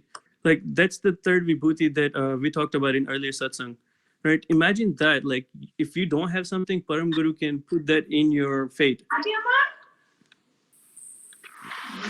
Yet, despite all that, I'm going to sing one verse from the Karta Stuti. So here it goes. Aho nath naham janami janami mandam matiyam tamo sadgatiyam hu apaku sarvam pechanam divyanam tanu tatvitayam ratiyam. So with this verse of Karta Stuti, Param Guru is saying, oh Kaival Karta, you are too great for my dumb mind to understand. You have all the Satoguns. This is where Param Guru says that his mind is too weak to understand Kaival Karta's ways. It is in a way like attacking his own, Param Guru's ahankar, and it's where he's showing humility towards Kaival Karta. Okay, next we have... So what are the characteristics of human in today's Kali Yuga versus the humans of Satyug? Like, how do we differ from humans we just learned about back in the era of Mahabharat and all those before that?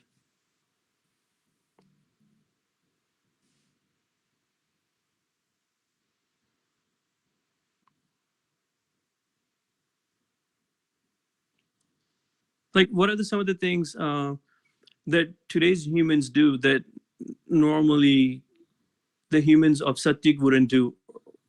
For example, one of the things is that humans in Kali Yuga are more egoistic or egocentric. So what are some of the things that humans of Satyuga had that humans of Kali Yuga don't have? Well, if we think about it, over time, humans have become more and more selfish. And that's where the ego comes in, I think, that what you're trying to get to. Because over time, we have made significant advancements in so many different fields, in so many different aspects, whether it be science, technology, medicine, all the things that you alluded to at the beginning of this satsang. However, as we made all of these advancements, we not only developed an ego as humankind, where we do boast ourselves as the greatest species to ever walk on the planet over and over, and we consider ourselves to be the most intelligent and smart.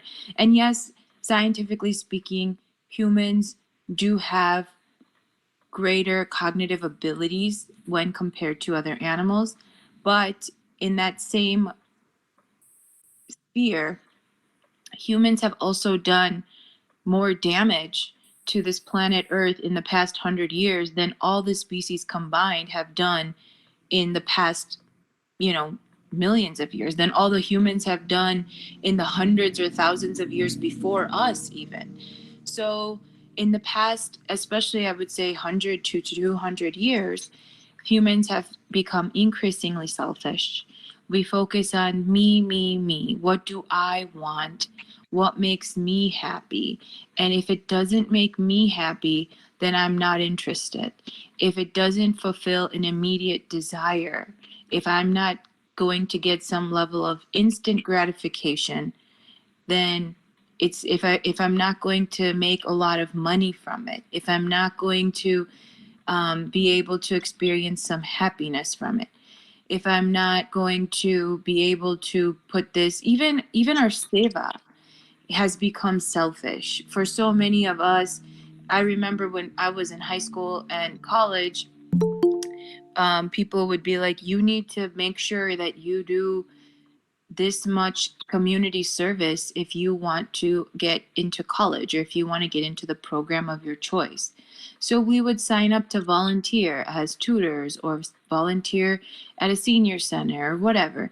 But even that was selfish. We weren't volunteering and we weren't doing community service because we believed that it was our right to give back. But we were doing it because there was a motive for us. It was completely selfish. The example Nilay gave earlier of Bhishma Pita. For those of you who are not aware of the Mahabharata story, without going too in deep, Bhishma Pita had made a vow that until his kingdom, his dad's kingdom that his father had established, he had made a promise to his father that I will protect your kingdom to the very end. I will never let anyone take advantage of it or break it apart or take it over.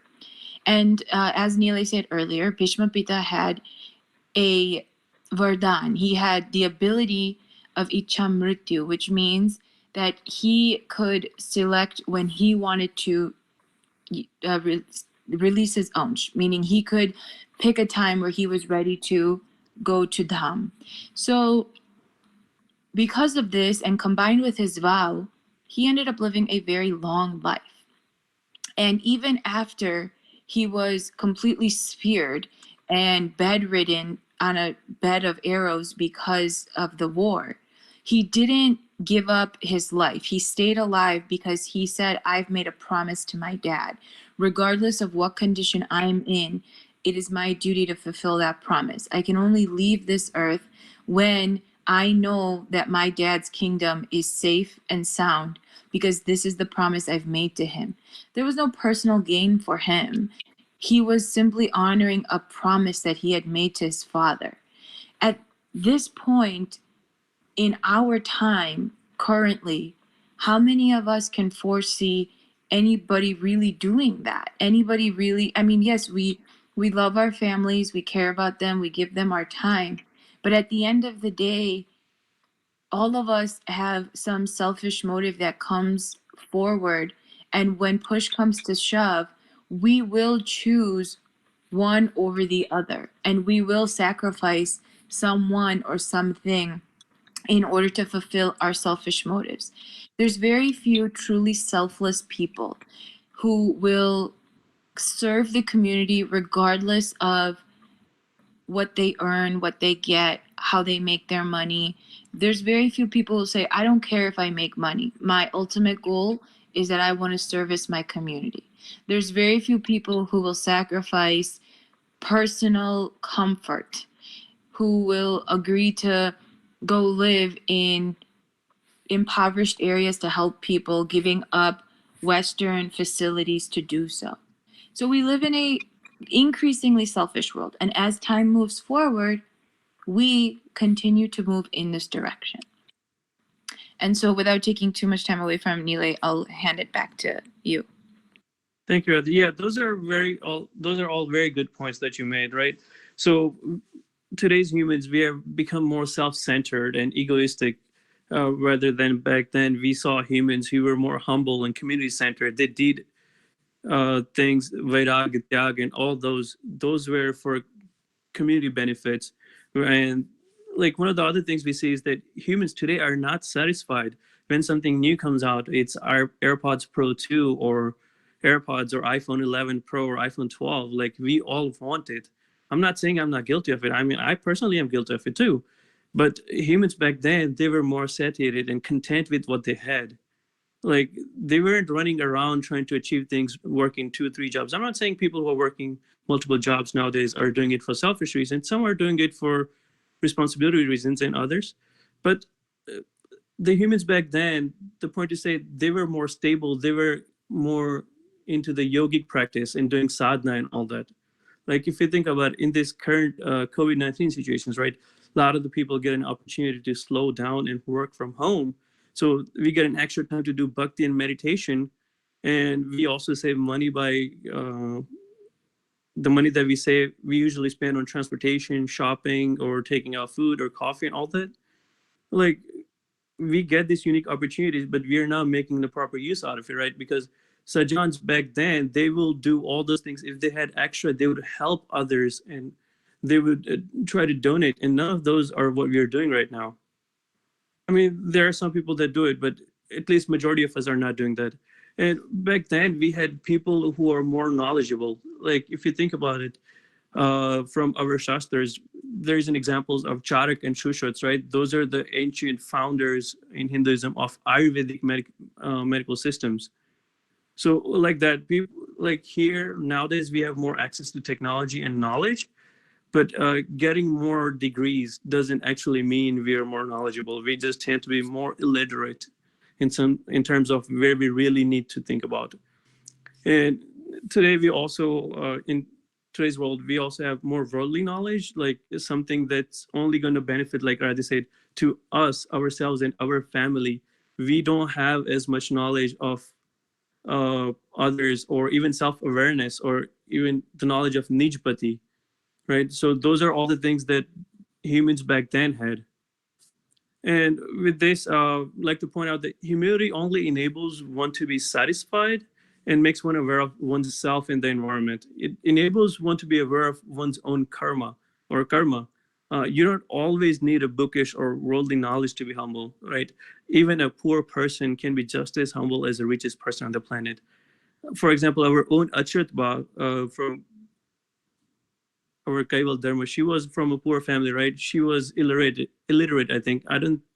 As far as I know, she didn't go to school, but unless somebody tells me otherwise, was still able to write Achyut Sagar Granth. Now that Granth has the advanced knowledge of embryology, which our modern day scientists and clinicians are still catching up to. Like, think about it. The knowledge we had seeing now, it always existed. It never disappeared. I mean, it just disappeared and came back in another form. But if you remain humble, if you're humble and remain humble while you're in Param Guru's Charan, you won't have a need to ask for any of your desires. Because remember, as we mentioned earlier, that one of Param Guru's 16 karas or vibhutis is that he has yoga kala, which enables him to know of anyone's inner thoughts. So if you desire something, if it's something that you really want, you would definitely get it. Now, to summarize the satsang, humans have a brain and intelligence which other gods or other species do not have. So every human should use their intelligence to help others and help the society and to be a better person and make a difference that is better for all. Be humble and utilize it in the right directions. But always we have to keep our mind in self-development as well to attain moksha. We should learn to differentiate right from wrong, right? Like sometimes our parents are not right, sometimes they're wrong. So we should, but still we should learn to respect the parents, listen to them. But sometimes we might be in a situation where they're not wrong. Where they're not right, they're wrong. So we have to respectfully show them the right path, right? We humans can differentiate right from wrong, but it is accepting it is very, our humility comes in. And that's all I had for today's satsang. If anybody has any questions or would like to add anything, please feel free to do so.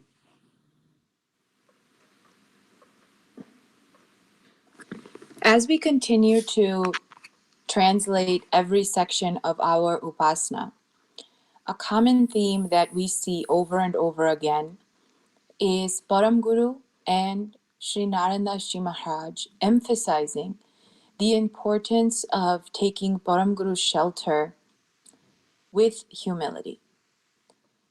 And what does it mean when we surrender ourselves to Param Guru and we give our tan man dhan in a complete way to Param Guru, accepting him that we are his das? So in so many verses of our Upasana, we see the word das used over and over.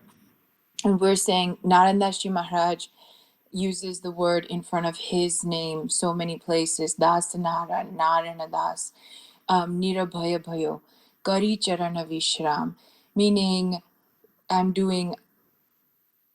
in Param Guru's shelter, I'm in Param Guru's charan, and I'm completely fearless because I have this constant protection over me, and Param Guru is taking care of everything. So what do I need to worry about? Then what do I need to have ego about? Because Param Guru is there, everything I have is because of Param Guru too then. If we acknowledge that Param Guru always takes care of us, then we acknowledge that because Param Guru is always taking care of us, Param Guru is the reason why we have what we have. So then what egos should we have? Why am I going to say that, oh, I did this great thing because I have X, Y, and Z? But if I'm a true bhakt of Param Guru in Param Guru's charan, and I have true faith that Param Guru is always taking care of me, then I don't have X, Y, and Z. Param Guru has made sure that I am taken care of. He has given me the ability to have it. Because Param Guru ni krupa che, I have this. And without Param Guru's krupa, I would not have this. So I'm forever grateful for everything that Param Guru gives me. How do I show my gratitude? By my constant service, by my constant seva, by giving Param Guru my tan, man, and dhan through my man, vani, and karam. Manasa vacha karmana kara guru charana nivas. We say this in Sandhya Sakhi. Manasa, mind, our thoughts. Vacha, meaning our vani, what words we say, how we speak to people, how we treat other people, what type of language we use. And karmana, how we behave in our daily lives, from how regular we are about our timings, to what time we give Param Guru, to what time we give to other behavior that maybe we know that Param Guru might not be happy, Param Guru won't be proud of me if I'm doing this. Our negative karam and positive karam, all of this. So manasa vacha karmana kara guru charana nivas, meaning take shelter in Param Guru's charan. Again, re-emphasizing this point that to gain true humility, to be Param Guru's das, we must accept a place in Param Guru's shelter.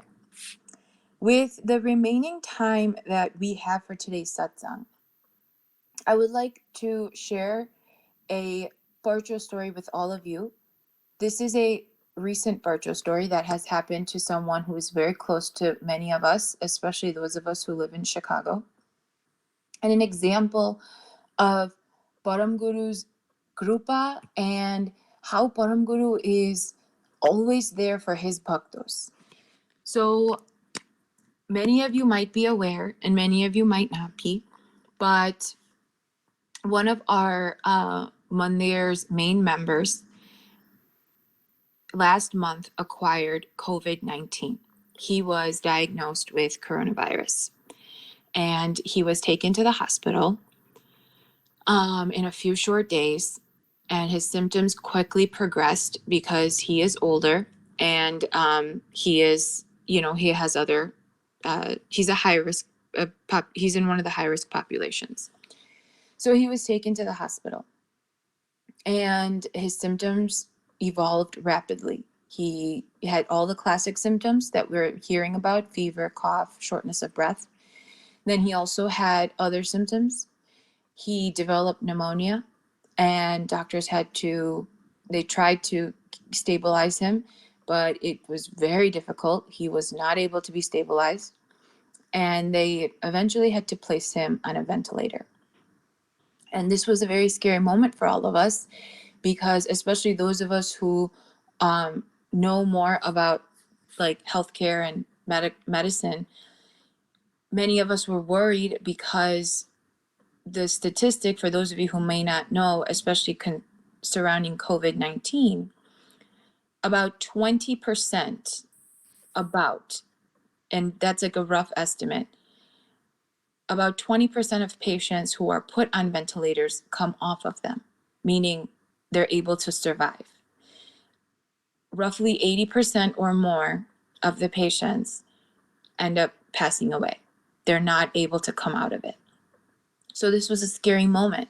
When we got the message that his situation had taken a turn, we were, concerned. But that's okay. Param Guru ne pratna kari ke tame je karso hai. We have complete faith in you. We know you will take care of this situation. Meanwhile, Guruji was also being updated on his situation and status, and Guruji always said, Param Guru che, bal ashtak karvana, everything will be fine. So his situation is now kind of stable, but still on the ventilator, slowly improving, but also not improving. It was like a roller coaster. There's the best way I could describe it. Finally, one day, a couple weeks ago, or at least I think 3 weeks ago now, they were like, okay, we're gonna, take him off the ventilator. And we're like, okay, great. This is good. He's coming off the ventilator. So they take him off. About 12 hours later, we get a message. He has to be put back on. He's not stable. Okay, what's going on? Again, we're in this roller coaster. Again, same cycle. We just have to keep hope, keep praying, keep positive thoughts. As he's now he's on the ventilator, round 2. Now he's starting to have other issues. His COVID-19 infection is gone, but because of that infection, and that infection had done so much damage to his body, he has other issues that he's fighting now, including heart issues, and now he developed another infection. This time it's a bacterial. It's not COVID-19, but his immune system is so weak that now he's developed another infection. And now he has pneumonia again. So at this point, he's looking at back-to-back infections. His body is starting to really get tired of this fight. And this is like now 3.5 weeks. We're getting daily updates on his situation, and we're very concerned, but we keep praying, and we know that Param Guru's there. We just need to have faith in him. That's all we can do. And meanwhile, we are updating Guruji on his status as well, and Guruji is keeping updates on what's going on. Finally, and this was literally, this all happened within 12 hours.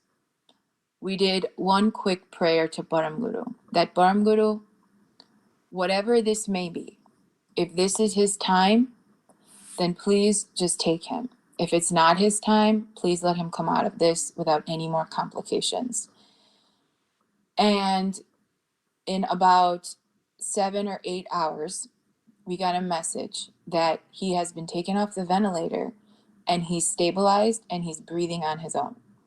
Like, just 10 hours ago, they were talking about, like, okay, we're going to try to see if he can pull through another day. And if he doesn't, then there's one more, like, complicated procedure we could try, but it's probably not going to work and he probably wouldn't want it. And, you know, they were basically saying, this is it. Like, you know, a couple days and we have to just, you know, take him off, and it is what it is. And when we got that news, we all did this just really brief and small prayer to Param Guru. And within 7 hours, we get a call and messages that he's been taken off the ventilator and he's completely stabilized. His oxygen levels are completely stabilized. And there's no mental impairment. Cognitively, he's completely fine. His heart situation has stabilized. Mentally, physically, everything has completely stabilized. When we did that prayer, we also spoke to Guruji right after. And Guruji said, Chinta nahi, Param Guru che. That's all he said. Everything will be fine. As of 2 days ago, this uncle has entered rehab and is now completely on the mend, doing physical therapy and, you know, working to get back to his normal health, or what he can get back to. But he's been released from the hospital and he's now in rehab to, you know, get physical therapy, occupational therapy, and all that other stuff. But this is the power of Param Guru Ni Pratna, that if we truly embrace Param Guru's shelter and we take Param Guru's shelter with true humility and true bhav of das, that I am Param Guru's das, and don't have selfish motives. We want to do Param Guru's bhakti because we want to make this connection to Param Guru. He will always be there for us. He will come through for his bhakts. In one way or another, he will come through for us. Sometimes we might not see it. Sometimes it might seem like, wait, this doesn't make sense. This is not what I wanted. But in our Jagata Vandara Stuti, the last line, we say, Ghatita kamana bhaktani puro, karuna sagara re krupa karo. Ghatita kamana bhaktani puro means that kamana means wishes. But in this last line, we are saying, Param Guru karuna sagar krupa karo. Ghatita kamana, the kamana that you know is good for me. We as humans want so many things. We have so many kamanas. We have so many wishes. Mane aa જોઈએ છે, મને પેલું જોઈએ છે, મને આ બીજી વસ્તુ જોઈએ છે. We have so many small desires, but not all of them are good for us. Some of them will lead us down a negative path. Some of them might not be good for us in the future. We don't know what's good for us and what's not. In the immediate, we just want what we want. But Param Guru just sajan che, who knows everything. Param Guru knows what's good for us and what's not.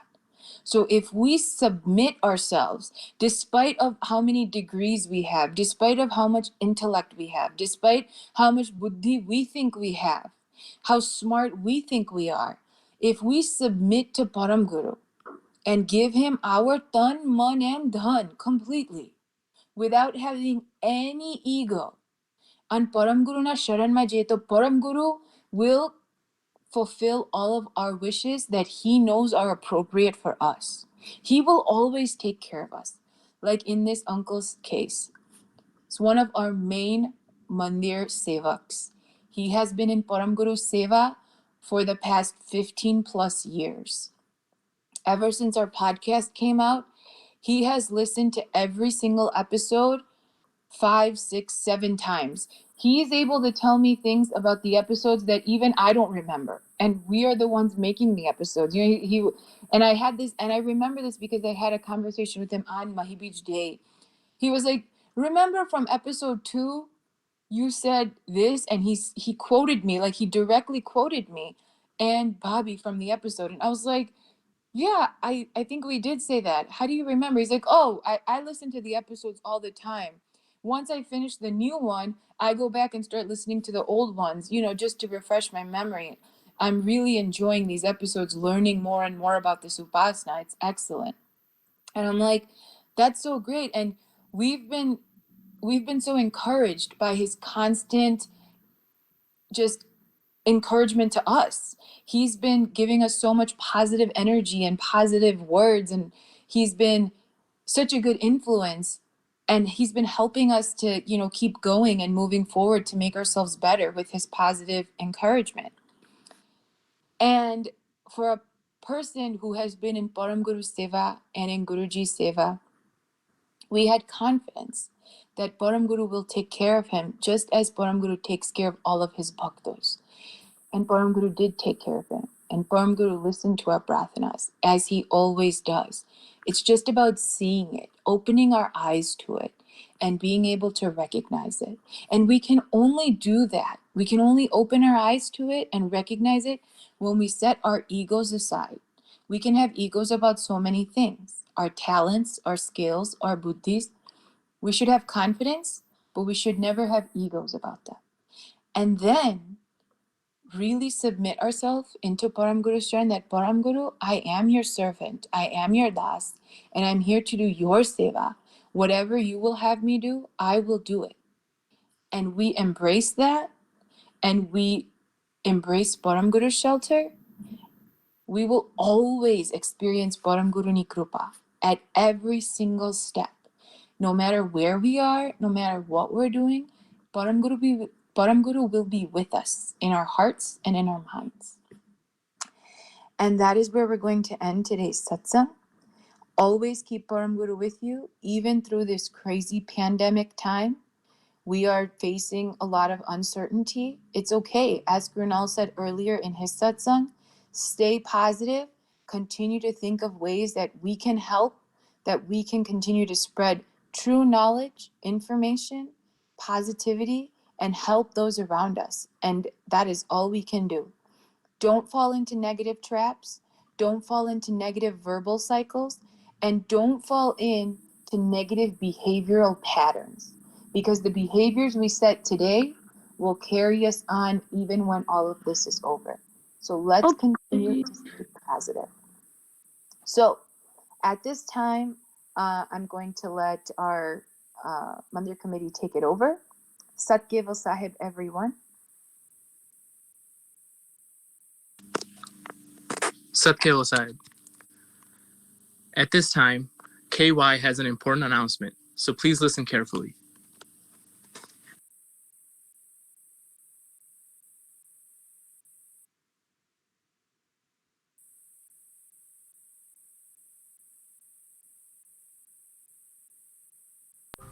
Dear Kaival Youth Community, Sat Keval Sahib, there is no higher priority for us than the health, safety, and well-being of our satsangis and community. After thoughtful deliberation and review of data surrounding COVID-19, the Kaival Youth Board and Shibir Committee have made the difficult but necessary decision to postpone SKIES 2020, which was originally set to take place July 22nd to July 26th, 2020. We are still in a time of uncertainty about when this virus will peak and when we will be able to return to our normal routines in life. Considering the given circumstances, we feel this is the safest course of action based on the recommendations of health officials. As of now, we will not be hosting Shibir on the selected dates. However, we are working on alternatives that are plausible and look forward to spending time together in the future. This is a difficult time for many of us as our usual lives have been altered. Take time to reach out to one another and offer kindness and support to your friends and family members. We all need to support each other at this time.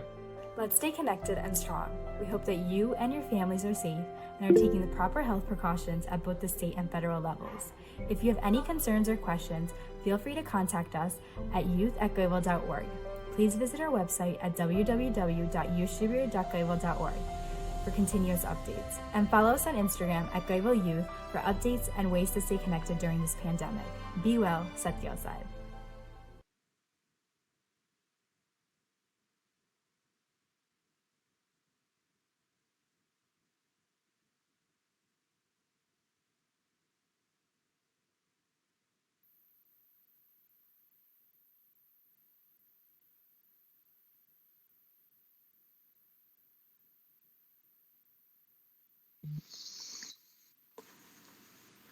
Satkeval Sahib. So as you all heard, Shibir Committee and our Global Youth Board have made the difficult decision to postpone Skies 2020. It was not an easy decision to make, but we have to take the health of all of our members into consideration, and we can't make any decision irrationally. Despite wanting to keep Shibir as planned, we have to be practical and take the current circumstances into consideration and postpone Shibir. તમે બધાએ સાંભળ્યું એમ કે અત્યારે COVID-19ની situation દરરોજ બદલતી રહે છે, પણ situation હજુ બી ગંભીર છે અને 2 થી 3 વીકમાં રિઝોલ્વ નથી થવાની. આ સિચ્યુએશનને રિઝોલ્વ થતાં ઘણો ટાઈમ લાગશે, થોડાક મહિના નીકળી જશે. આ કારણથી અમારા કૈવલ યુથ બોર્ડે અને શિબિર કમિટીએ એવું ડિસાઇડ કર્યું છે કે જે જુલાઈની શિબિર હતી, July 22nd to July 26th, 5 દિવસની શિબિર રાખવામાં આવી હતી. એ શિબિર અત્યારે અમે પોસ્ટપોન કરી છે. એટલે હવે જુલાઈમાં શિબિર નહીં રાખીએ, ફરી રાખીશું. હજુ જે ડેટો પાછળની ડેટો હજુ સિલેક્ટ નથી કરી, હજુ બધું પ્લાનિંગ ચાલે છે, પણ જ્યારે નવી ડેટો સિલેક્ટ થશે ત્યારે અમે ચોક્કસ બધાને જાણ કરીશું. પણ એઝ ઓફ રાઇટ નાઉ જુલાઈની શિબિર આપણે પોસ્ટપોન કરી છે, એટલે કે જુલાઈની શિબિર બંધ રાખી છે અને શિબિર ફરી વખત આપણે કરીશું. પણ અત્યારે આ સિચ્યુએશન એવી છે કે આપણાથી ટ્રાવેલ અને શિબિર જેવી ઇવેન્ટ કરાય નહીં. આ સિચ્યુએશન સિરિયસ છે, બધાએ સિરિયસ લેવું જોઈએ, બનતા સુધી ઘરે જ રહેવું જોઈએ અને જ્યાં સુધી આપણે આ કંટ્રોલમાં ના આવે ત્યાં સુધી જે બધા પ્રિકોશન્સ આપણને હેલ્થ એડવાઇઝર આપે છે એ બધા આપણે લેવા જોઈએ. તો સતકેવલ સાહેબ, હવે આપણે વર્ચ્યુઅલ સભા શરૂ થશે. Vraj. Satgil Sahib. Now we'll have Sashtriji's Satsang live from Chicago.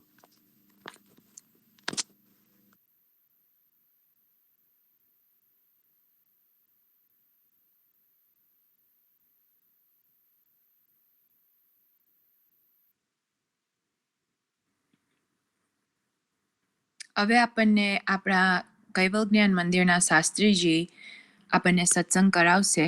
તો આપણે બધા સત્સંગમાં ભાગ લઈશું. તે અત્યારે મંદિરમાં છે અને આપણને મંદિરમાંથી લાઈવ સત્સંગનો લાભ આપશે.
हेत करे कहो परी परी।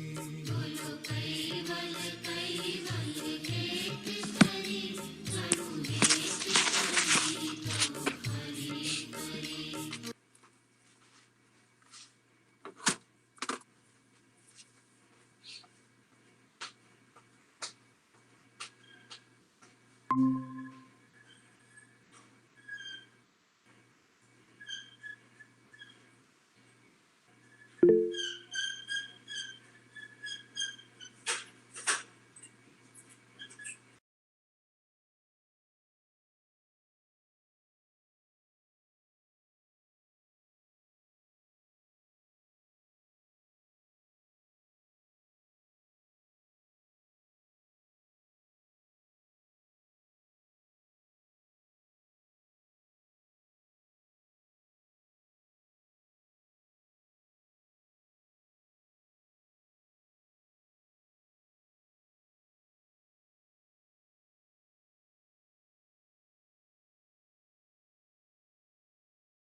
करे घणो हेत करे कहो परी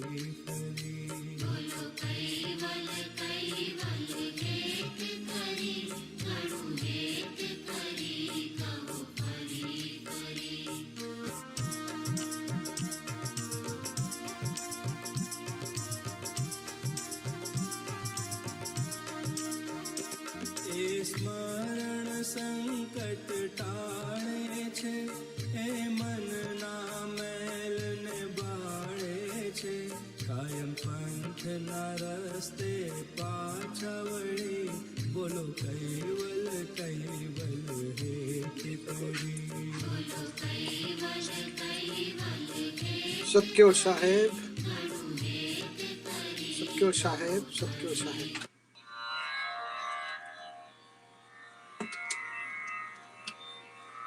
શ્રીમદ કરુણા સાગર મહારાજ કી જય.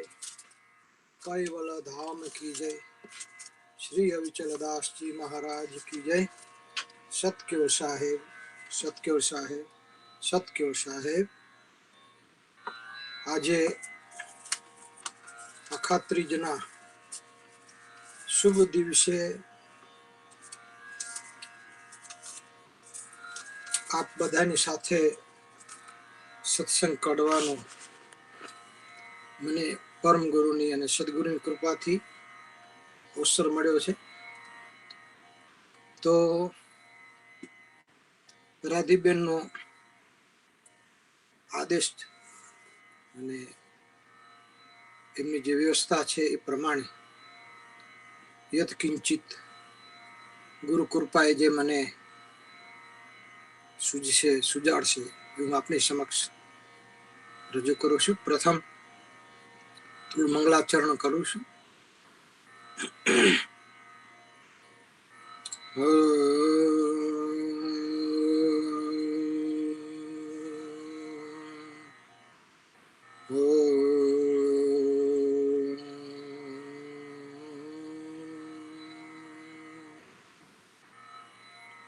વિશ્વેશ્વરાજ્ઞા પ્રણતો ગ્રહીત્વા ય આગત કો જનતારણાય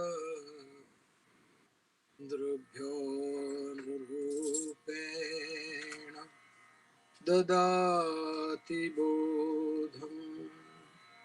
નમામિ દેવં કરુણાર્ણવંતં. ગુરોર્બ્રહ્મા ગુરુર્વિષ્ણુ ગુરુર્દેવો મહેશ્વર. ગુરુર સાક્ષાત પરબ્રહ્મા તસ્મૈ શ્રી ગુરુવે નમઃ. ધ્યાનમૂલં ગુરુમૂર્તિ પૂજામૂલં ગુરોપદમ મંત્રમૂલં ગુરુવાક્યમ મોક્ષમૂલં ગુરુ કૃપા. શ્રીમદ કરુણા સાગર મહારાજ કી જય. કૈવલ ધામ કી જય. શ્રી અવિચલદાસજી મહારાજ કી જય.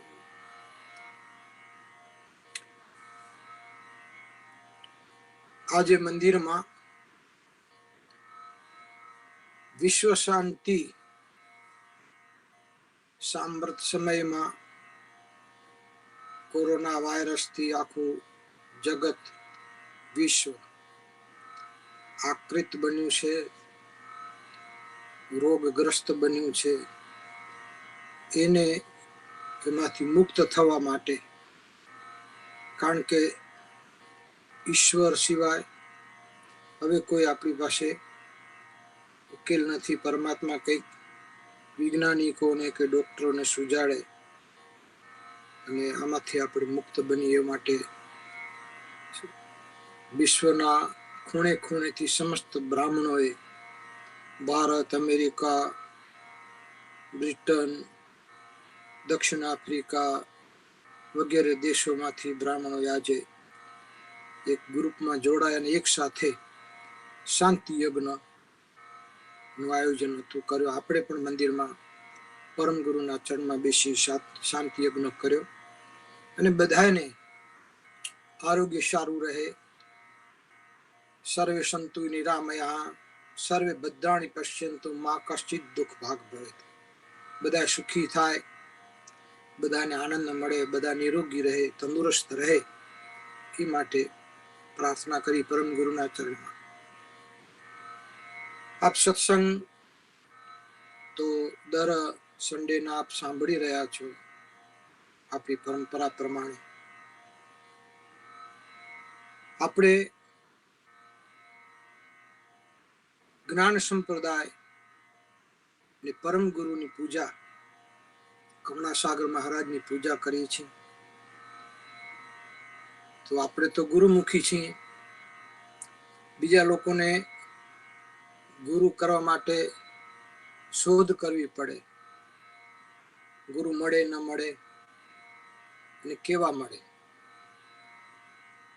પણ આપણે સત્સંગ, કથા, કીર્તન, મંત્ર વગેરે જે કંઈ શ્રવણ કરીએ છીએ, આપણે એટલા ભાગ્યશાળી છે કે આપણા ગુરુ આપણને મહાન મળ્યા છે.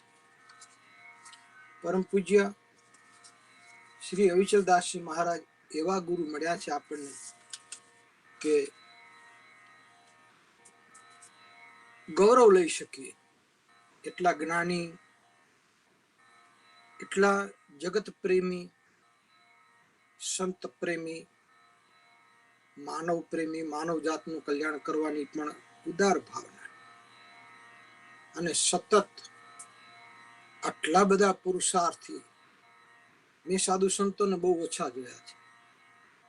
આપણે કોઈની નિંદા નથી કરવી, ટીકા નથી કરવી, સત્સંગ કરવો છે. પણ મેં મારી દ્રષ્ટિએ હોય સાધુ સંતો ઘણા સારા છે. અમુક સંતોને જોયા છે તો વધારે પડતા એ લોકો એશ આરામને વધારે માનતા હોય છે. જ્યારે આપણા ગુરુજી એશ આરામની પુરુષાર્થ દિવસ રાત સતત કેવળ જ્ઞાન સંપદાના અનુયાયી માટે એમને કેમ જ્ઞાન આપવું, કેવળ જ્ઞાન આપી પરમ ગુરુના ચરણ સુધી પહોંચાડવા, સાચું જ્ઞાન આપવું, સાચી સમજ આપી જીવન કેમ જીવવું, એનો રસ્તો આપણને ગુરુજી બતાવે છે. અને એ માટે સતત મહેનત કરે છે, સતત પુરુષાર્થ કરે છે. દેશ વિદેશોમાં ફરે, કેટલી જગ્યાએ જાય છે અને કોઈ જાતનો એમના શરીરમાં થાક નહીં. અને પરમ ગુરુ પ્રત્યે એમને અપાર શ્રદ્ધા. જે કંઈ સંકલ્પો હોય, જે કંઈ કરવું હોય એ પરમ ગુરુના ચરણમાં એ સમર્પિત કરે. આપ જુઓ છો, જ્યારે જ્યારે ગુરુજી કોઈ પણ જગ્યાએ જાય, તમે એક માર્ગ કરો. સાધુ સંતો બધા આવતા હશે, પણ આપણા ગુરુજી એવા છે કે કોઈ પણ ઘરે જાય, પધરામણી કરવા જાય, સત્સંગમાં જાય, પારાયણમાં જાય, કોઈ પણ જગ્યાએ જાય, ગુરુજીનું એકલું આસન ન હોય. ગુરુજી આસન પર ત્યારે બેસે જ્યારે બાજુમાં પરમ ગુરુનું આસન હોય. પરમ ગુરુનું એક પ્રતીક મૂક્યું હોય, એક ફોટો મૂક્યો હોય, એની બાજુમાં દીવો હોય, હાર, ફૂલ વગેરે. તો જે ઘરે પધરામણી કરી હોય, અને એવા પણ લોકો હોય કદાચ એ આપણા સંપ્રદાયને કદાચ આપણું નીતિ નિયમો ન પણ જાણતા હોય, તો આપણી સાથે પરમ ગુરુની એક પ્રતિમા હોય, તો એ પ્રતિમા પહેલા અમે એનું સ્થાપન કરીએ. ચાદર, વ્હાઈટ ચાદર હોય એના ઉપર, અને ત્યાં કને ફૂલહાર, અને 2 હાર હોય તો ઠીક છે. એક હાર કદાચ સેવક લાવ્યો હોય તો પરમ ગુરુના છબી ઉપર, એમની મૂર્તિ પર એ હાર પહેલા અર્પણ કરે, ગુરુજી ન પહેરે. આટલું એમને પરમ ગુરુ પ્રત્યે, કરુણાસાગર મહારાજ પ્રત્યે એમનો ભાવ છે, પ્રેમ છે. અને એટલે જ આપણને કહી શકે. એટલે વિશેષ ન કહેતા ગુરુજી જે આપણને મળ્યા છે, આપણું અહોભાગ્ય છે. ભાગવતમાં એક પ્રસંગ છે, જ્યારે રાજા પરીક્ષિતને શમીક ઋષિનો જ્યારે શ્રાપ મળ્યો, 7 દિવસમાં જેનું મૃત્યુ થવાનું છે,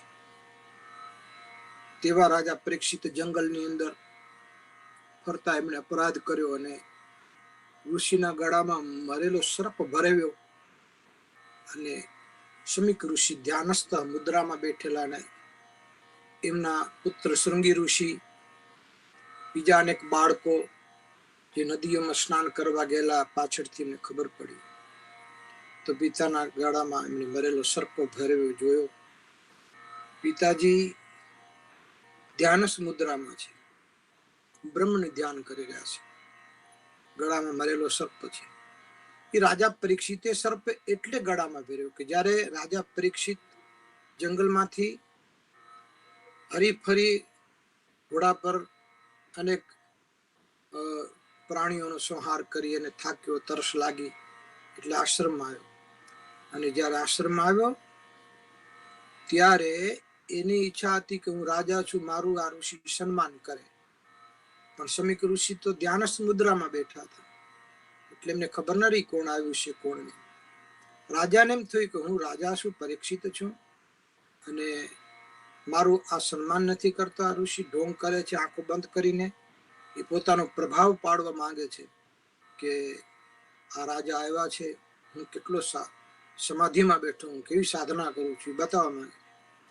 રાજાને અપમાન લાગ્યું એટલે એને આજુબાજુ જોયું તો એક સર્પ હતો મરેલો. એ સર્પને લઈ ઋષિના ગળામાં ભેરવી અને રાજા પોતાના મહેલ તરફ ચાલતો થયો. રાજાને થયું કે મારું સ્વાગત ન કર્યું, સન્માન ન કર્યું, આવો એમ ન કહ્યું, આવીને અપમાન લાગ્યું એટલે નીકળી ગયો, પોતાના મહેલ તરફ ગયો. આ બાજુથી એક બાળકને ખબર પડી, ઋષિ બાળકને, નદીમાં સ્નાન કરતા પેલા એમના પુત્ર શૃંગી વગેરેને કહ્યું કે શૃંગી જલ્દી આશ્રમમાં ચાલ, તમારા પિતાના ગળામાં કોઈક સર્પ ભેરવી ગયો છે. શૃંગી ઋષિ દોડ્યા, દોડતા દોડતા આશ્રમમાં આવ્યા, ઝૂંપડીમાં દાખલ થયા. પિતાજી ધ્યાનસ્થ છે અને જે બ્રહ્મા લીન હોય એને પછી માન શું, અપમાન શું, સુખ શું, દુઃખ શું, રાગ શું, વૈરાગ શું, શોક શું, આનંદ શું, જેનામાં એક લીનતા છે.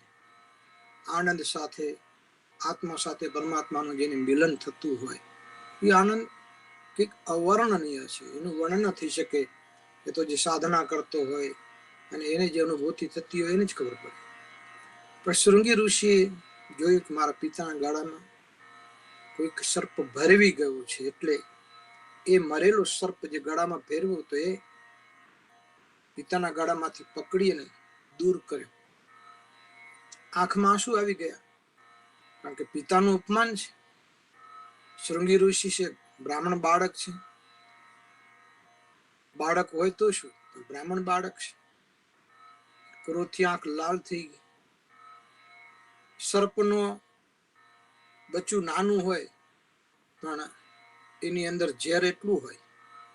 સિંહનું બચ્ચું નાનું હોય એના તાકાત ની શક્તિ સિંહ જેવી જ હોય, સિંહ જેવી જ હોય. બ્રાહ્મણ બાળક હતું. અને પિતાનું અપમાન સહન કરે એને પુત્રને કહેવાય, ભગવાનનું અપમાન સહન કરે એને ભક્તને કહેવાય, ગુરુનું અપમાન સહન કરે એને શિષ્યને કહેવાય, પતિનું અપમાન સહન કરે એને પત્નીનો કહેવાય, અને દેશનું અપમાન સહન કરે એને નાગરિકને કહેવાય, ગુરુનું અપમાન કરે એને શિષ્યને કહેવાય. આજે સહન કરે એનામાં એવા ગુણો હોય છે એ રાષ્ટ્રનું, ગુરુનું, પિતાનું, માતાનું, ધર્મનું, ગાયનું, ગુરુનું એ અપમાન સહન ન કરી શકે. જેનામાં તીવ્ર ભક્તિ છે, તીવ્ર પ્રેમ છે, નિષ્ઠા છે. એટલે કહેવાનો મતલબ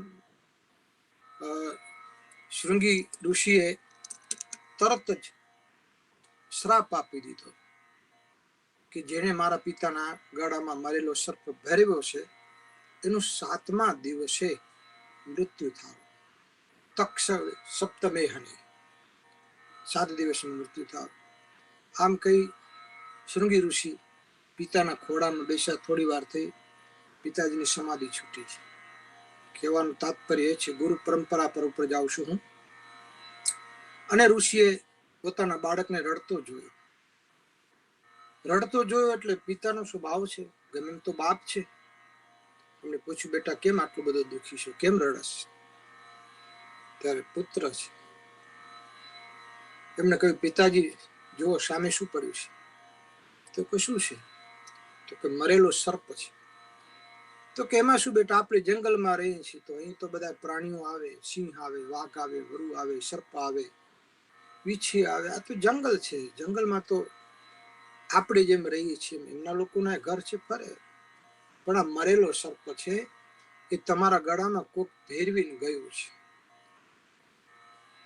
એટલે શૃંગી ઋષિને એમના પિતા એમ કહે છે, સમીક ઋષિ, કે બેટા જગત એ સંસાર, જગતને ને ભગતને અનાદિકાળથી વેર આવ્યું આવે છે. આજે આપણા ગળામાં કોઈ ફૂલનો હાર અર્પણ કરે, આ જગતના માણસો કાલે પગરખા પણ આપે, પગરખાનો હાર પણ પહેરાવે. કારણ કે જગત સ્વાર્થથી ભરેલું છે, સ્વાર્થ છે. પોતાનું કામ સિદ્ધ થાય તો બરાબર, સિદ્ધ ન થાય તો એ ગમે તે કરી શકે છે. એટલે જગત છે બેટા. કોઈ ફૂલનો હાર પહેરાવે, કોઈ પગરખાનો હાર પહેરાવે. પણ આપણે તો બ્રાહ્મણ છીએ. સંતોષ એવ પુરુષસ્ય પરમ નિધાન. આપણે સંતોષ રાખવો જોઈએ, ત્યાગી બનવું પડે, વૈરાગી બનવું પડે. અને સાધના અને ઉપાસના વગેરે કરી અને જગતના માણસોનું સુખ ઈચ્છવું જોઈએ. જગતના માણસો કેમ સુખી થાય એના માટે યજ્ઞાદિ કરવા જોઈએ. એનું જે પુણ્ય મળે, જે ફળ મળે એ આપણે જગતને આપવું. આપણે એટલા માટે જંગલમાં આવ્યા છે. મરેલો સર્પ હતો ને, પણ પિતાજી તમારા ગાળામાં મરેલો સર્પ ભરવી કેમ જાય? મારાથી શાન કેમ થાય? ગમે તો હું આપણો પુત્ર છું. ત્યારે ઋષિએ કહ્યું, બેટા વાત સાચી છે, પુત્ર છો, તારો પ્રેમ સાચો છે. પણ પછી શૃંગી ઋષિ આગળ કહે છે, પિતાજી મેં તો શ્રાપ આપ્યો કે જેમણે મારા પિતાના ગળામાં મરેલો સર્પ ભર્યો હશે એનું 7મા દિવસથી તક્ષક નાગના કરવાથી મૃત્યુ થાવ. આવો મેં શ્રાપ આપ્યો. ત્યારે સમીક ઋષિને થયું કે ઓહો, આ બાળકને મેં પાત્રતા વગર વિદ્યા આપી, થોડું ખોટું કર્યું. આને મારે જ્ઞાન આપીને ચકાસવું જોઈતો હતો, ભક્તિ આપીને, સત્સંગ આપીને ચકાસવા જેવો હતો. ભક્તિનો આ ફળ ન હોય કે જે અન્યને દુઃખ આપે, અન્યને પીડા આપે. અને ત્યારે કહ્યું કે અચ્છા બેટા તે શ્રાપ આપ્યો છે, પણ હવે ધ્યાન લગાવીને જોવું તે કોને શ્રાપ આપ્યો છે. અને ઋષિએ ધ્યાન લગાવ્યું તો એમ કહેવાય છે કે રાજા પરીક્ષિતનો મહેલ ને રાજા પરીક્ષિત એ દેખાયા છે. અને પછી સમીક ઋષિએ પુત્રને કહ્યું, ઠપકો આપતા કહ્યું, બેટા બહુ ખોટું કર્યું. તે જે શ્રાપ આપ્યો છે જોયા વગર આપ્યો શ્રાપ. સામે વ્યક્તિ કોણ છે? તો કે મેં શ્રાપ આપ્યો. પણ બેટા તમારા પિતાના ગળામાં રાજાએ મરેલો સર્પ ભર્યો, તમારા બાપનું બગડ્યું શું? મરેલો સર્પ મારા ગળામાં ભર્યો ને, તેથી શું બગડ્યું? પણ તમે બેટા તે તો રાજાના ગળામાં જીવતો સર્પ ભરવી દીધો, અને એ તો એને દંશ આપશે, એનું મૃત્યુ થશે. બહુ ખોટું કર્યું છે. ચાલ હવે જે થયું તે વિધિની જે ઈચ્છા, હરી ઈચ્છા. આખરે બને પરીક્ષિત રાજા પાસે આવ્યા. આ બાજુ પરીક્ષિત રાજા મહેલમાં આવ્યા ને મુગટ ઉતાર્યો, જે મુગટ જરાસંઘનો આપેલો હતો, જેમાં કળિયુગ હતો સોનામાં. એના લીધે બધું એને વિચાર બદલાયા. પછી આશ્રમમાંથી મહેલમાં આવ્યા બાળક અને પિતા. રાજાને જોયું કે જેનું મેં અપમાન કર્યું છે આવ્યા છે, મને શ્રાપ આપશે વગેરે વગેરે. ઋષિએ બધી હકીકત કહી કે તમારું જીવન 7 દિવસનું છે રાજન, અને 7 દિવસમાં તમારે જે ઉત્તમ સાધન સાધવું હોય એ સાધી લો. 7 દિવસ પછી તમારું મૃત્યુ થશે. આટલું જાણ કરી અમારા પુત્રે અજાણતા આપણે શ્રાપ આપી દીધો છે, તો હવે આપને જે યથાયોગ્ય કામ કરવું હોય તે તમે કરો. એમનું આગતા સ્વાગતા કર્યું, એમનું સન્માન કર્યું. ઋષિએ ત્યાંથી વિદાય લીધી. પરીક્ષિત રાજા વિચાર કરે છે, આજે આપણે બધા અત્યારના સમયમાં બધા ઘરમાં બેઠા છીએ, લોકડાઉનમાં. ધંધા બંધ છે, બિઝનેસ બંધ છે, ફેક્ટરી બંધ છે. રોજે રોજ કમાતા માણસોનું, મહેનત મજૂરી કરતા માણસોનું આવક બધી બંધ છે. મંદિરો પણ બંધ છે. અને મંદિરોના ભગવાન અત્યારે સફેદ કપડામાં ડોક્ટર અને નર્સના રૂપમાં હોસ્પિટલોમાં સેવા આપી રહ્યા છે. કોઈ પોલીસ બનીને, કોઈ સેવક બનીને, કોઈ અન્ય સેવાઓ બનીને, અન્ય નાગરિકો દ્વારા અત્યારે બધા ઈશ્વરો મંદિરમાં ધૂપ દીપ નથી લેતા, સેવામાં લાગ્યા છે. એટલે મંદિરો બંધ છે. અને અત્યારે આપણે આપણા માટે જીવી રહ્યા છીએ. અત્યારનો સમય એવો છે, ક્યાં ભરોસા હૈ इस जिंदगी का, क्या भरोसा है इस जिंदगी का, साथ देती नहीं किसी का, क्या भरोसा है इस जिंदगी का. એવું મારું તમારું જીવન બની ગયું છે. અત્યારે આપણે આપણા જીવન માટે અત્યારે જજુમીએ છીએ. મારે બચવું છે, મારે જીવવું છે. અને અત્યારે બધાને ખબર પડે છે કે ઈશ્વરે આપેલું આ આયુષ, ઈશ્વરે આપેલું આ જીવન, ઈશ્વરે આપેલું આ શરીર કેટલું કિંમતી છે. અને અત્યારે આપણે કેટલી બધી મહેનત કરી, કેટલો બધો પુરુષાર્થ કરી, કેટલા ફાંફા મારી છે આપણે બચવા માટે. અને હરેકના દિલમાં, હરેકના મનમાં અત્યારે એક જાતનો તાપ છે, એક જાતનો ભય છે કે શું થશે, શું થશે. પરીક્ષિતને તો ખબર હતી 7 દિવસમાં મૃત્યુ થશે. આપણે તો ઘરમાં બસ ઉપાસના કરી, ભક્તિ કરી, પરમાત્માને નજર સમક્ષ રાખી, પરમ ગુરુને નજર સમક્ષ રાખી, હૃદયમાં રાખી, તો આ કશું આવવાનું નથી. આ બચવા માટેનું અને આ સમજવા માટેનું, જ્ઞાન માટેનું અવસર છે. હંમેશા વિસર્જનમાં સર્જન હોય છે. વિસર્જન થાય પછી સારું સર્જન થાય. આપણા માટે કંઈક ઉપદેશ લઈને આવ્યું છે, જે કંઈ આવ્યો છે તે. પણ કહેવાનો મતલબ તો પરીક્ષિત વિચાર કરે 7 દિવસમાં શું કરું, હું સુખ ભોગવી લઉં, મહેલોમાં આનંદ કરી લઉં, હીરા માણેક જવેરાત બધા ભેગા કરી લઉં, સોનું વગેરે ભેગું કરી લઉં, સંપત્તિ ભેગી કરી લઉં, બધા રાજ્યોમાં જઈ અને ચડાઈ કરી અને બધી જમીન ભેગી કરી લઉં. શું કરું? સુખની એક પરાકાષ્ઠા. શું કરું? આખરી વિચાર કરતો નક્કી થયું કે 7 દિવસમાં મૃત્યુ થયાને કરતા મારે મૃત્યુને સુધારવું છે, મારું મૃત્યુ મંગલમય બને એવું કરું. અને એટલે એ રાજપાટ, પરિવાર, પત્ની, પુત્ર વગેરેને છોડી અને એમણે જંગલની વાટ પકડી કે મારે પરમ તત્વને સાધવું છે. એક બહુ દુહો છે સરસ મજાનો कि आत्मा और परमात्मा रहते हैं बहुत काल दूर. आत्मा और परमात्मा रहते हैं बहुत काल दूर. आत्मा શરીરમાં રહે છે, હરેકના શરીરમાં. પછી પશુ હોય, પક્ષી હોય, પ્રાણી હોય, માનવ હોય, દરેકના શરીરમાં જીવ છે, આત્મા છે. એટલે બધા ચાલે છે, બોલે છે, બધું એટલા માટે કરે છે. આત્મા શરીરમાં રહે છે, પણ પરમાત્મા કંઈક અનંત કેવલ કરતા, કંઈક કેવલ ધામમાં, એવા અનંત જગ્યા પર રહે છે, જેને આપણે અત્યારે આંખથી જોઈ નથી શકતા. ભક્તો અનુભવી શકે. મહાન ભક્તો મીરાબાઈ, સુરદાસ, નરસિંહ મહેતા, નાનદાસજી મહારાજ, આપણા અશરતબા, આ બધાએ અનુભવ્યું છે ભક્તિનો. કે આત્મા और પરમાત્મા રહેતે हैं बहुत काल दूर. આત્મા શરીરમાં, પરમાત્મા અનંત બ્રહ્માંડ, એમનું જે સ્થાન હોય ત્યાં અણુ અણુમાં. आत्मा और परमात्मा रहते हैं बहुत काल दूर. सुंदर सुंदर मेला कर दिया. सुंदर मेला, मेला એટલે મિલાપ. સુંદર મેલાપ કોનાથી? તો કે આ આત્માનો પરમાત્મા સાથે મિલાપ, કેવલ કરતા સાથે મિલાપ. સુંદર મેલા કર દિયા. પણ મેલા કરાવે કોણ? મિલાપ કરાવે કોણ?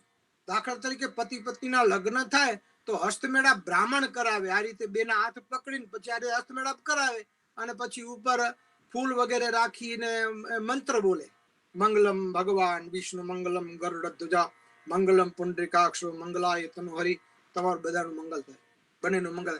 પણ આ બે જણાનો હસ્તમેળાપ લગ્નમાં માયરામાં બ્રાહ્મણ કરાવે. કન્યાના હાથ હોય આ રીતે, વરનો હાથ હોય એમાં કન્યાનો હાથ રખાવે, એ હસ્તમેળાપ કરે. એ આત્માનું મિલન થયું. પણ આ તો આત્મા ને પરમાત્માનું મિલન. પેલું તો વરવધુનું મિલન, બેની પ્રતિજ્ઞા એ અગ્નિની સાક્ષીમાં બ્રાહ્મણ કરાવે. પરંતુ परमात्मा साथ मिलन कौन करावे? तो आत्मा और परमात्मा रहते हैं बहुत काल दूर.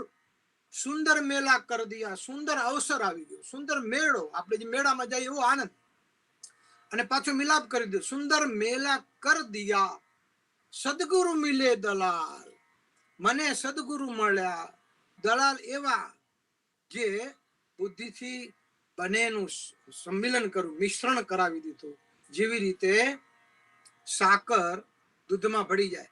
દાખલા તરીકે દૂધ છે, દૂધમાં પત્તાસું રાખો. પત્તાસું હોય સાકર, સુગરનું બનેલું, એ પત્તાસાનો આકાર ગોળ હોય, અને એનો આકાર ગોળ હોય, એ રંગ પણ એવો હોય. અને પછી પત્તાસું તમે દૂધના ગ્લાસમાં મૂકી દો ને થોડોક સમય જવા દો, થોડો 30 મિનિટ એવું, અને પછી દૂધને હલાવો તો પત્તાસું એનો આકાર ભૂલી ગયો હશે, એનો સ્વાદ દૂધની અંદર મિશ્રણ થઈ ગયું. જેવી રીતે સાકર દૂધમાં મિશ્ર થઈ જાય, એવી રીતે દૂધનો રંગ પામી જાય, દૂધનો સ્વાદ પામી જાય. જેવો દૂધનો રંગ છે એવો પતાસાનો રંગ થઈ જાય, જેવો દૂધનો સ્વાદ છે એવો એનો સ્વાદ થઈ જાય. તો જેવી રીતે દૂધમાં પતાસું ભળી જાય પછી એનું રંગ, રૂપ, સ્વરૂપ, સ્વાદ બધું દૂધ જેવું થઈ જાય, દૂધ બની જાય. એમ આત્મતત્વ જે છે એ આત્મતત્વમાં આત્મા બ્રહ્મા જ્યારે લીન થઈ જાય, બ્રહ્મા જ્યારે ભળી જાય ત્યારે એ એના જેવો બની જાય છે. પણ એ મેલન કોણ કરાવે? સદગુરુ મિલે દલાલ, સારા સદગુરુ મળી જાય તો. અને એટલે રાજા પરીક્ષિત એક પછી એક એમ કહેવાય છે આશ્રમમાં જાય છે. ઋષિઓ જંગલોમાં તપ કરતા હોય છે, સાધના કરતા હોય, એમને જઈ અને પૂછે છે કે મારું મૃત્યુ 7 દિવસમાં થવાનું છે, મને કોઈ ઉત્તમ માર્ગ બતાવો. 7 દિવસમાં મારે પરમાત્માના દર્શન કરવા છે, ભગવાનના દર્શન કરવા છે, મને કોઈ દર્શન કરાવો. તો પેલા ઋષિઓ કહે છે કે અમે તો લગભગ 25 વર્ષથી સાધના કરી છે, હજી અમને ઈશ્વર મળશે એવી કલ્પના નથી, વિશ્વાસ નથી પરમાત્મા ક્યારે મળે. બીજા આશ્રમમાં ગયા, બીજા ઋષિને કહ્યું મારું મૃત્યુ નજીક છે, કોઈક મને રસ્તો બતાવો, મારે ઉત્તમ સાધન કેવું કરું કે જેથી હું પરમાત્માને મેળવી શકું, ઈશ્વરને મેળવી શકું. અને ત્યારે રાજા પરીક્ષિતને એમ થયું કે આ મારું શરીર જે છે, મેં અત્યાર સુધી તો પુત્ર મેળવવા માટે, પત્ની મેળવવા માટે, સંપત્તિ મેળવવા માટે, મારા સુખને માટે, આનંદને માટે, મારા પોતાના ભોગને માટે મેં શરીર ભોગ્યું. પણ હવે મને શરીર એમ લાગે છે કે આ શરીર ઈશ્વરની દેન છે. 5 વસ્તુ પરમાત્મા આપે છે, બેનો, માતાઓ, ભક્તો. 5 વસ્તુ ઈશ્વર આપે છે. એમાં પેલી માતા ઈશ્વરની દેન છે, પિતા ઈશ્વરની દેન છે, આ શરીર ઈશ્વરની દેન છે, શરીરમાં આવેલું રૂપ ઈશ્વરની દેન છે, રૂપે ઈશ્વરની દેન છે. બાકી બ્યુટી પાર્લરમાં જવાથી 5,000 10,000 રૂપિયા ખરવાથી રૂપ ના આવે, રૂપ ઈશ્વર આપ્યું. દક્ષિણ ભારતમાં જાઓ તો બધા બ્લેક મળશે, તમે ગમે એટલા વ્હાઈટ અંદર પાવડર ચોપડો તો એ કાળા જ દેખાશે, વ્હાઈટ નહીં દેખાય ગમે એટલું બ્યુટી પાર્લરમાં જશે તો. એટલે રૂપ ઈશ્વર આપ્યું છે, અને રૂપ સારું આપ્યું હોય તો ભગવાનનો પાડ માનવું જોઈએ. અને ભગવાનને પાડ એટલા માનવું જોઈએ, ભગવાન પાસે આપણે રૂપાળા એટલે લાગી, ભગવાન આપણને રૂપવાન લાગવા જોઈએ. તો તકલીફ એ છે કે આપણે અન્યને રૂપાળા લાગવા માટે મહેનત કરીએ છીએ, બ્યુટી પાર્લરમાં જઈએ, સ્નો લગાડીએ, પાવડર લગાડીએ, આ લગાડીએ. સ્ત્રીને એમ થાય કે હું સુંદર લગાવું તો મારો પતિ મને બહુ પસંદ કરે, અને પતિને એમ કે હું સારા સુંદર કપડાં પહેરું અને મેકઅપ કરું તો મારી પત્ની મારા વખાણ કરે. એટલે આપણે એકબીજાના મેકઅપ કરીએ, એકબીજાના જોવા માટે, આનંદ કરવા માટે, ઈશ્વરને માટે જેનું રૂપ ઈશ્વરથી લાગવું જોઈએ. મીરાબાઈને ઈશ્વરનું રૂપ લાગતું હતું, ઈશ્વર એને રૂપાળો લાગતો હતો. નરસિંહ મહેતાને ઈશ્વર રૂપાળો લાગતો હતો, અચ્યુતબાને પરમગુરુ રૂપાળા લાગતા હતા, નાનદાજી મહારાજને પરમગુરુ રૂપાળા લાગતા હતા. કેટલા સરસ લાગતા હતા પરમગુરુ. ત્યારે રાજા પરીક્ષિતને થયું કે મારું જીવન નિરર્થક છે, ભોગો ને ભોગતા વયમેવ ભોગતા, તૃષ્ણા ને જીર્ણા વયમેવ જીર્ણા, કાલો ને યાતા વયમેવ યાતા. આ બધું માણસ એમ કહે છે હું ભોગ ને ભોગવું, પણ ના, ભોગ માણસ ને ભોગવી જાય છે. માણસ ની તૃષ્ણા ક્યારેય જીર્ણ નથી થઈ. તૃષ્ણાના જીર્ણા વયમેવ જીર્ણા. તૃષ્ણા જીર્ણ ન થાય, આપણે જીર્ણ થઈ. કાલો ન યાતા વયમેવ યાતા. સમય આપણને ભોગવી, આપણે શું આપણે સમયને ભોગવીશું? ના, સમય આપણને ભોગવી જાય છે સાહેબ. અને અત્યારે સમય ભોગવે જ છે. જુઓ બધાને, અત્યારે બધાને સમયની ખબર પડી ગઈ છે, જીવનની ખબર પડી ગઈ છે, આયુષ્યની ખબર પડી ગઈ, પૈસાની ખબર પડી ગઈ, ઘરના પતિ પત્નીની ખબર પડી ગઈ છે, એકબીજાના સંબંધ શું એની ખબર પડી ગઈ છે, બધાને ખબર પડી ગઈ. તપો ને તપતા વયમેવ તપતા. બીજા કોઈ આપણાથી તપે નહીં, આપણે જ તપી છે. અને ત્યારે રાજા પરીક્ષિતે કહ્યું કે મને કોઈ કેવા સદગુરુ મળી જાય તો મને જરૂર ઈશ્વરના દર્શન થાય. આવો ગુરુ મને ક્યાં મળશે? એ ગુરુની શોધમાં તે નીકળ્યા. પછી બીજા એક ઋષિના આશ્રમે ગયા. જે ઋષિ ડાળ ઉપર, ઝાડની એક ડાળી હતી, એની અંદર પગ ભરાવી ઊંધે માટે લટકી અને એ જાપ કરતા હતા. ત્યાં જઈ અને રાજા પરીક્ષિતે પૂછ્યું કે મારું મૃત્યુ થવાનું છે, નજીકમાં મારા દિવસો જતા રહે છે, મારું મંગળ થાય, મારું મૃત્યુ સુધરે એવું મને કોઈ રસ્તો બતાવો, મને ઈશ્વરના દર્શન થાય, મને પરમાત્માના દર્શન થાય. આ આંખથી હું એક વખત એના દર્શન કરતો જાઉં. એક વખત અમારી આંખ ઈશ્વરના દર્શન કરી લે, પરમાત્માના દર્શન કરી લે, એવું મને કંઈક આપો. બધા ઋષિઓ કહે છે કે હું 15,000 થી તપ કરું છું, કોઈ 10,000 થી તપ કરું છું, અમને ઈશ્વર નથી મળ્યા, તને 7 દિવસમાં ક્યાંથી મળશે? અને કહેવાય છે એમ કે ત્યાર પછી રાજા પરીક્ષિત પોતાનું આત્મબળ, દ્રઢ વિશ્વાસ, મનોબળ નબળું નથી પાડ્યું. પણ એને એક વસ્તુ યાદ આવી કે હું જ્યારે મારી માતાના ઉદરમાં હતો, મેં પૃથ્વી નથી જોઈ, મેં આકાશ નહોતું જોયું, મેં કોઈ સગા સદા સ્નેહી સંબંધીઓ નહોતા જોયા, અને મેં મારા માતાના ઉદરમાં જે હું 2.5-3 માસનો ગર્ભ હતો, એ સમયે પણ મેં જ્યારે પરમાત્માના દર્શન મારી માતાએ મને ઉદરમાં કરાવ્યા, તો અત્યારે તો હું 50 વર્ષનો થયો છું, મને કેમ નહીં મળે દર્શન? જેને મને ઉદરમાં દર્શન આપ્યા તો એ મને હવે દર્શન કેમ નહીં આપે? એટલે બધું મૂકી, દ્રઢ વિશ્વાસ રાખી, આત્મબળ રાખી અને પરીક્ષિત એક ઝાડ નીચે બેસી ગયા. અને ઈશ્વરની કૃપા, પરમ ગુરુની કૃપા, પરમાત્માની કૃપા, એમ કહેવાય છે સુખદેવજી ત્યાં કને ગયા. એટલે ગુરુ શોધવાથી ન મળે, ગુરુ એની કૃપાથી મળે.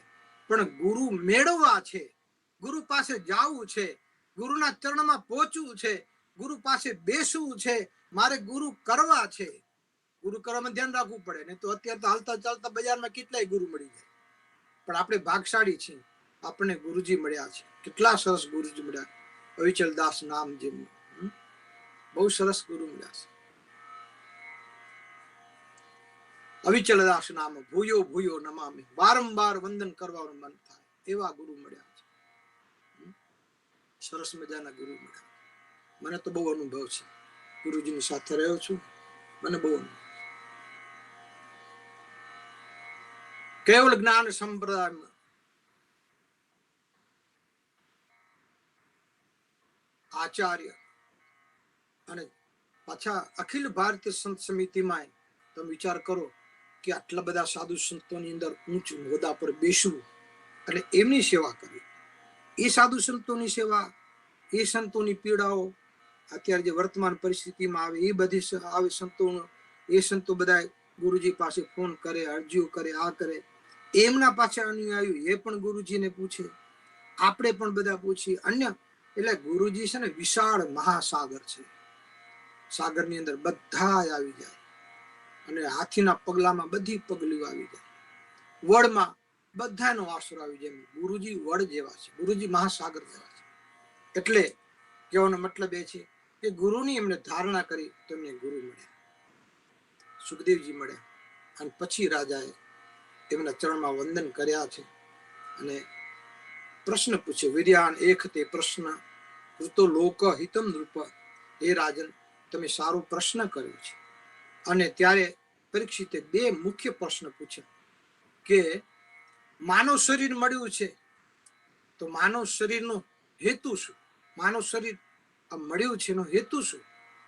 અને બીજું કે જ્યારે મરણ નજીક આવ્યું હોય તેવા સમયે માણસે શું કામ કરવું જોઈએ, કયું ઉત્તમ કામ કરવું જોઈએ? આ બે પ્રશ્ન મુખ્ય પૂછ્યા.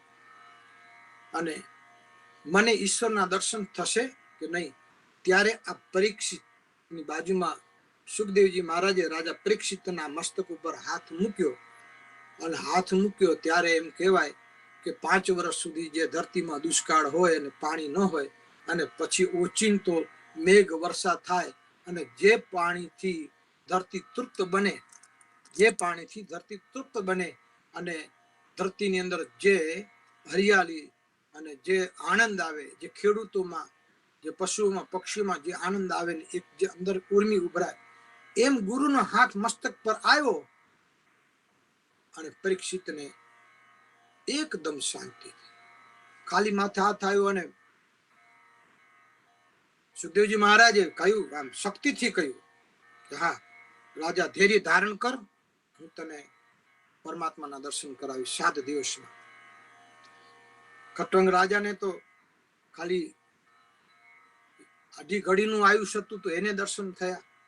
એટલે આપણે પરમ ગુરુના ચરણમાં રહી ને આપણે એવો ભાવ વ્યક્ત કરી, એવી ભક્તિ કરી, એવી ઉપાસના કરી.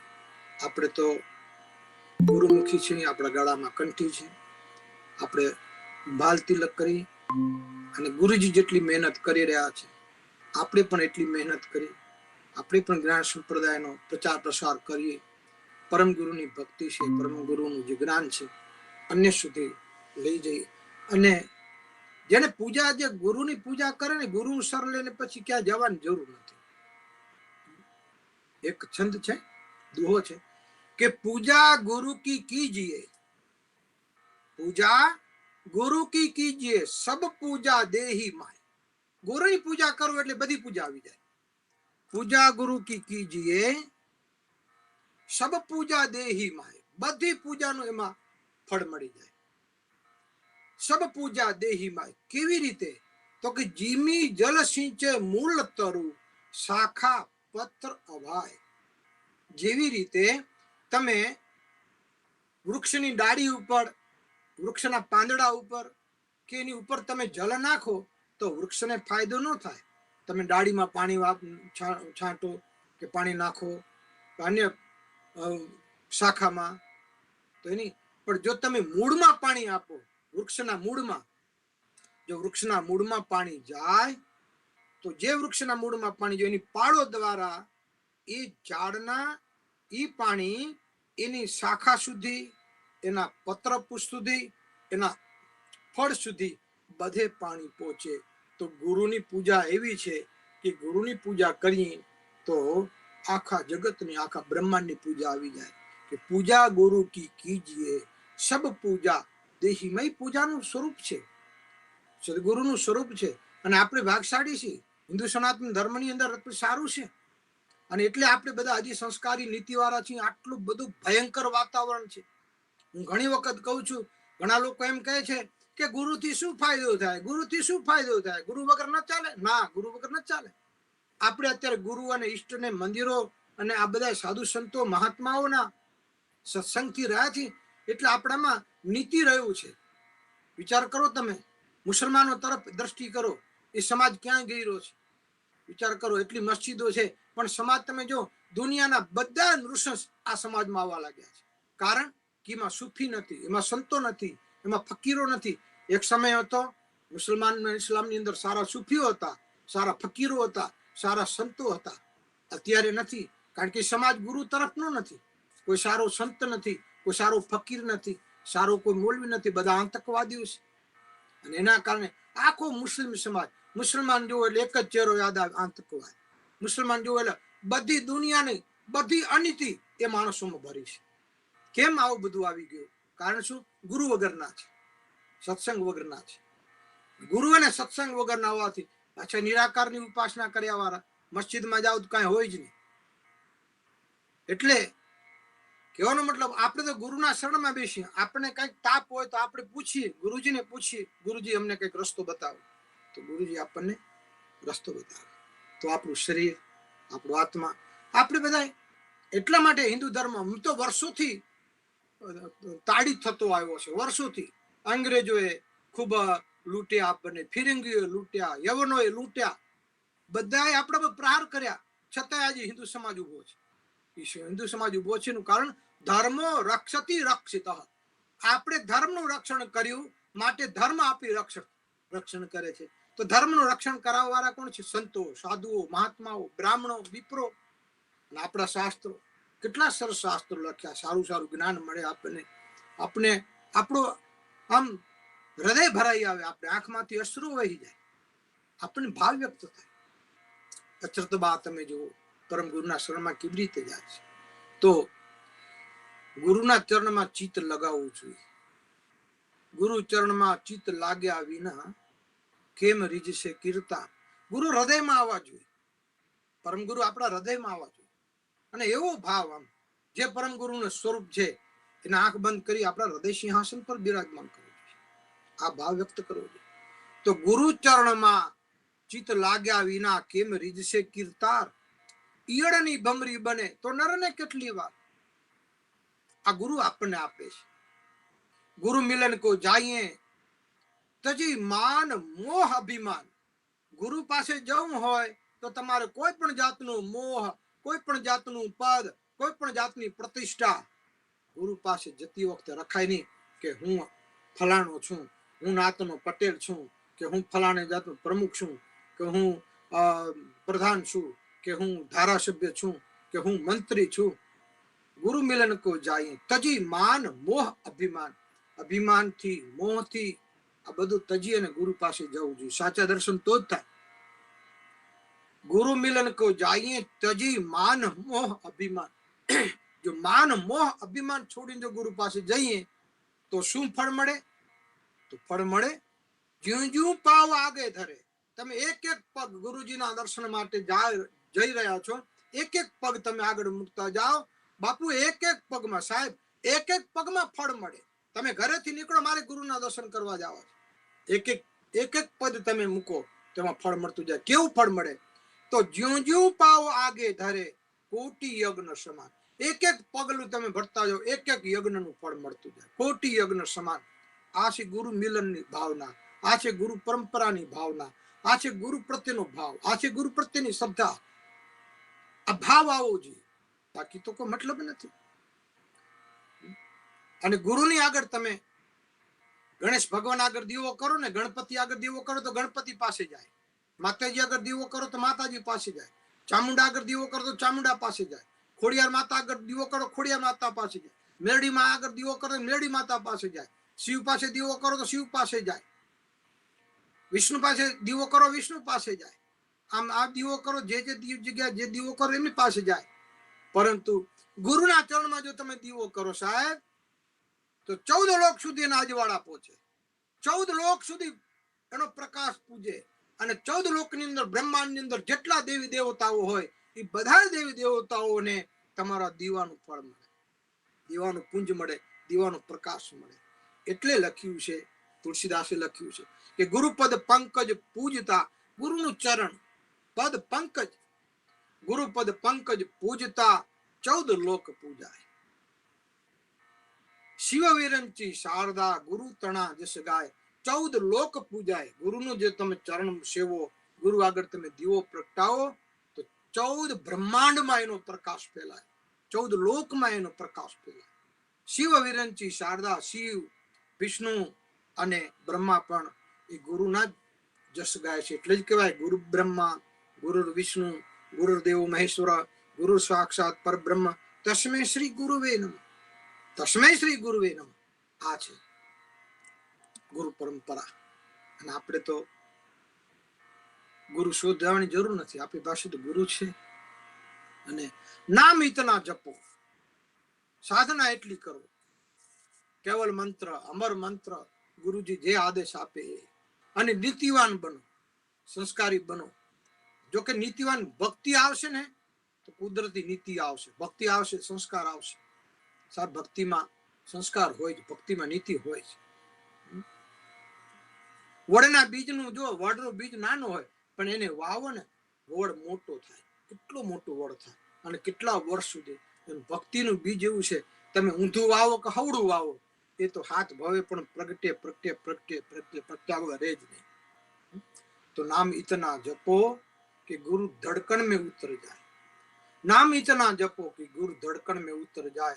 सांस भी लो तो गुरु दरबार की आए. श्वास लिए अमर मंत्र थी आ मंदर केवल मंत्र थी तो सार साथी परम गुरु करुणा सागर महाराज ना चरण में पड़ेલું ગુલાબનું ફૂલ હોય અને મોગરાનું ફૂલ હોય કેતકીનું ફૂલ હોય અને એની જે સુવાસ આવતી હોય એ કરુણા સાગર મહારાજના ચરણમાંથી એ સુવાસિત આપણા સુધી પહોંચે. એ ગુરુજીની સુવાસ આપણા સુધી પહોંચે. નામ ઇતના જપો એ ગુરુ ધડકણ में उतर जाए. एक एक श्वास ધડકણની અંદર તેનું નામ આવતું જાય. सांस भी लो तो खुशबू गुरु दरबार की आए. गुरु का नशा दिल पर ऐसा छाए. गुरु का नशा दिल पर ऐसा छा जाए. बात कोई भी नाम पर आवे. बात कोई भी नाम पर गुरु गुरु ही आए. वातु भले गमे करता હોય. ઘણા તમે જો ભક્તો તમે જો વાતો કરતા હોય. નરસિંહ મહેતાની તમે વાત સાંભળી છે. વાતો કરતા હોય પણ એની અંદરની અંદર રાધે કૃષ્ણ સતત જપતા હોય. છેલ્લે અંતમાં ટાઈમ પૂરો થઈ ગયો છે. એક જ વાત કરી દઉં કે નામનો શું મહિમા છે, નામનું શું ફળ છે. નામદેવના બેન જનાબાઈ છાણા થાપીને એનો ઢગલો કરે અને એક વખતે છાણા કોઈ ચોરી ગયું. નામની વાત છે, આ જપની વાત છે. જનાબાઈના છાણા કોક રોજ થાપે અને ઢગલો કરે એમાંથી છાણા કોક લઈ ગયું, ચોરી ગયું, જે કહ્યું તે. જનાબાઈ નામદેવને કહ્યું કે નામદેવ, હું જે છાણાનો ઢગલો કર્યો થાપીને છાણા કોક લઈ ગયો છે. ખબર નહીં કોણ લઈ ગયું, કોક ચોરી ગયું છે. માટે તું શોધ કરીને મારા થાપેલા છાણા તું મને લઈ આવ. ત્યારે નામદેવ કહે છે કે અહીંયા તો જનાબાઈ કેટલા બધા છાણાના ઢગલા પડ્યા છે. આ છાણામાં તારા છાણા કયા એ કેમ ખબર પડે કે આમાં તારું છાણું છે? તો કે મારા છાણાની ખબર પડશે. કેવી રીતે? તો નામદેવ જાવ તું. તો છાણાનો ઢગલો હોય છે જગ્યાએ જાય છે નામદેવજી જનાબાઈ. તો કે મારું છાણું? તો કે મારા છાણાની ખબર પડશે. કેવી રીતે? તો કે તમે છાણું હાથમાં લ્યો. નામદેવ હાથમાં છાણું લીધું. હવે તો કે એને બે ભાગ કરો. છાણાના બે ભાગ કર્યા. તો કે હવે એ છાણાને તમારા કાન પાસે મૂકો. જો મારું છાણું હશે તો અંદર વિઠ્ઠલ વિઠ્ઠલ વિઠ્ઠલ સંભળાશે અને મારું છાણું નહીં હોય તો નહીં સંભળાય. ના સંભળાય એ છાણું મૂકી દેવાનું અને સંભળાય એ છાણું મારું તમારે એક બાજુ મૂકી દેવાનું.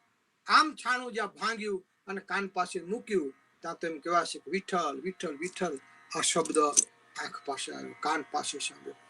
જેના હાથના છાણા વિઠ્ઠલ વિઠ્ઠલ બોલતા હોય સાહેબ, તો એની જીભ શું નહીં બોલતી હોય, એનો આત્મા શું નહીં બોલતો હોય. બસ આ જ વસ્તુની જરૂર છે. માતાઓ, ભાઈઓ, બહેનો, આપ સૌની આગળ મને આજે બોલવાનો મને લાવો મળ્યો, તક મળી. પરમ ગુરુની કૃપાથી, મારા સદગુરુ અવિચલદાસજી મહારાજની કૃપાથી આપની સમક્ષ મારી કાલીગરી ભાષામાં મેં મારી આ વાત મૂકી છે. આપ સૌને પરમ ગુરુના ચરણમાં ખૂબ ભક્તિ રહે. સદગુરુનું પ્રાર્થના કરી મારા શ્રીનું આરોગ્ય સારું રહે, ખૂબ આયુષ્ય મળે અને આપણો સંપ્રદાય દિન બદિન પ્રગતિ કરે, લોકોને સુખી કરે. આમ આપ પ્રચાર કરીને ટોળા ભેગા નથી કરવા. ટોળા તો સિનેમામાં થાય ભેગા, ટોળા રેલવે સ્ટેશનમાં ભેગા હોય, ટોળા બસ સ્ટેશનમાં હોય, રેશન કાર્ડની દુકાનમાં ટોળા હોય. એ ટોળાનો મતલબ નથી.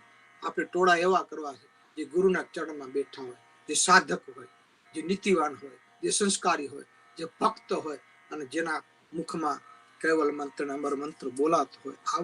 આવા માણસોની આપણે જરૂર છે. તો અંતમાં એટલું બોલી વિનવું છું. પરમ ગુરુ આપ સૌને ખૂબ જ શક્તિ આપે, ખૂબ ઐશ્વર્ય આપે, ખૂબ સુખ આપે. આવનારા દિવસો આપને માટે ફરી મંગલકારી બને. અત્યારે વિકટ સમય છે, પરિસ્થિતિ થોડીક વિકટ છે. તો આ પરિસ્થિતિની અંદર માધ્યાપ પૂજ્ય ગુરુજી હમણાં આદેશ કર્યો કે આફતને અવસરમાં બદલો અને ખૂબ જપ કરો, ભાવ કરો, અમર મંત્ર કરો, જાપ કરો, પ્રભાત ગાઓ, ઉપાસના કરો સાંજ સવાર પરમ ગુરુની, અને સતત ગાદી સાથે સંકળાયેલા રહો અને ગુરુની ચરણમાં શ્રદ્ધા પૂરવો. એ જ અસ્તુ. શ્રીમદ કરુણા સાગર મહારાજ કી જય, કેવળ ધામ કી જય, શ્રી અવિચલદાસજી મહારાજ કી જય. સતકેવળ સાહેબ.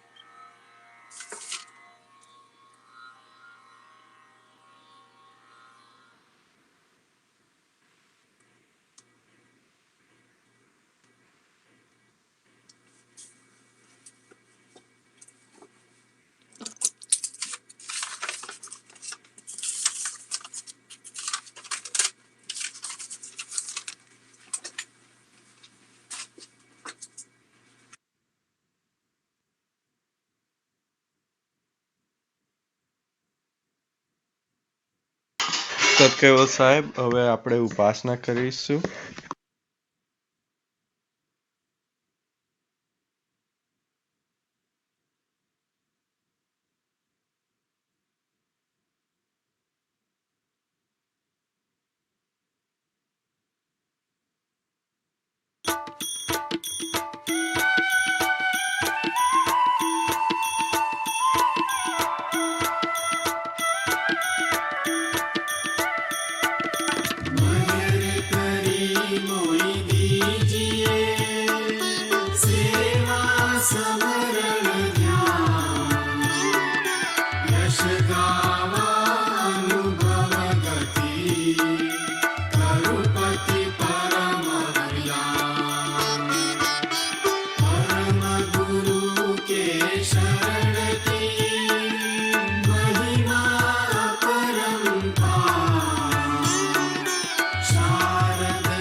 लोक पद पासी हो संतो मैं अविनाशी उपासी गति अगम अगाध खासी हो संतो मैं अविनाशी उपासी दश अवतार धरे धरणी पर वे माही अमल जमासी नाम रहे रूप रहे न पावे अंत काल गए नासी हो संतो मैं अविनाशी उपासी गति अगम अगाध खासी हो संतो मैं अविनाशी उपासी पृथ्वी तेज पवन नभ पाणी अति परलंक विलासी चौदह लोक है उनकी भीतर उनकी है झूठी आसी हो संतो मैं अविनाशी उपासी गति अगम अगाध खासी हो संतो मैं अविनाशी उपासी हाड़ मास रगलोहन चरम ये सिन देह हमासी सोहंग साहिब नाम हमेरा निज कैवल पदवासी हो संतो मैं अविनाशी उपासी गति अगम अगाध खासी हो संतो मैं अविनाशी उपासी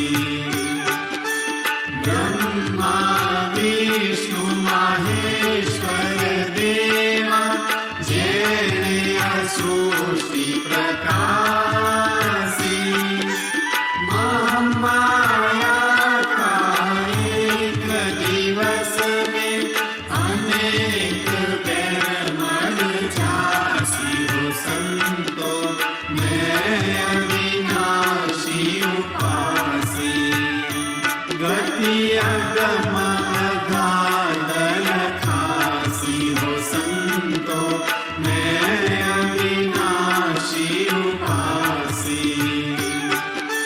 बीते कल्प रहे शक्ति गण ज्योत में जाई मिलासी ये से कल्प रहे सत ज्योति ब्रह्म में जाई मिलासी हो संतो मैं अविनाशी उपासी गति अगम अगाध खासी हो संतो मैं अविनाशी उपासी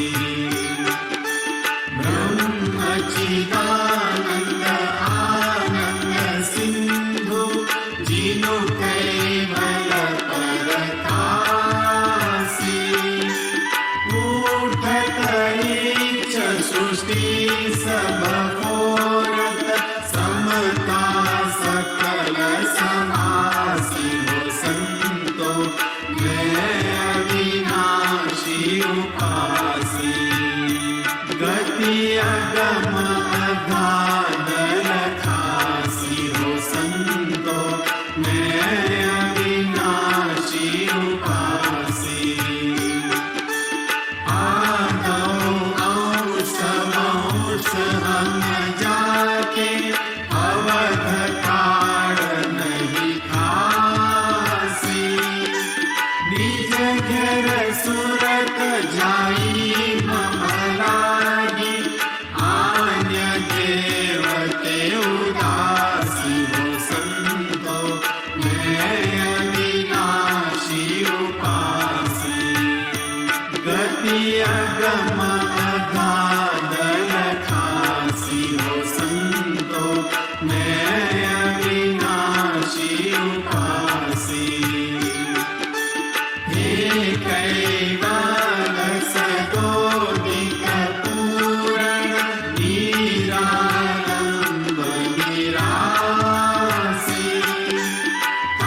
उपासी गति अगम अगाध लखासी हो संतो मैं अविनाशी उपासी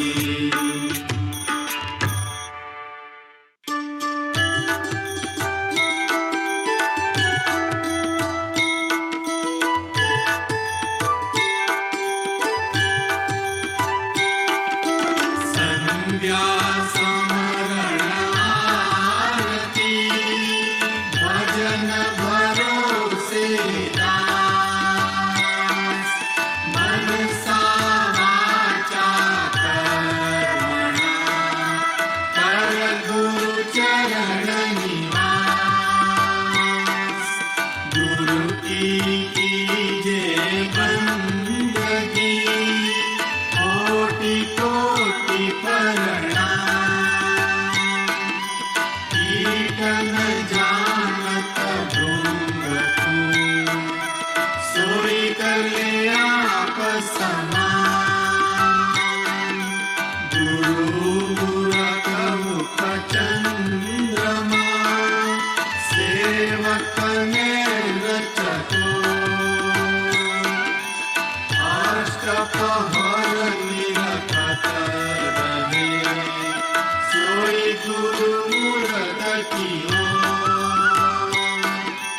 चार चीन हरि भक्त के प्रगट देखावन दे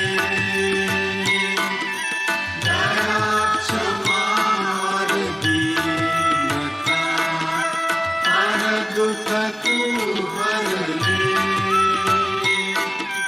धनवंता जुग में गणा रूप रंग मन मोह कहे कुबेर ने गणा मन मेरु की को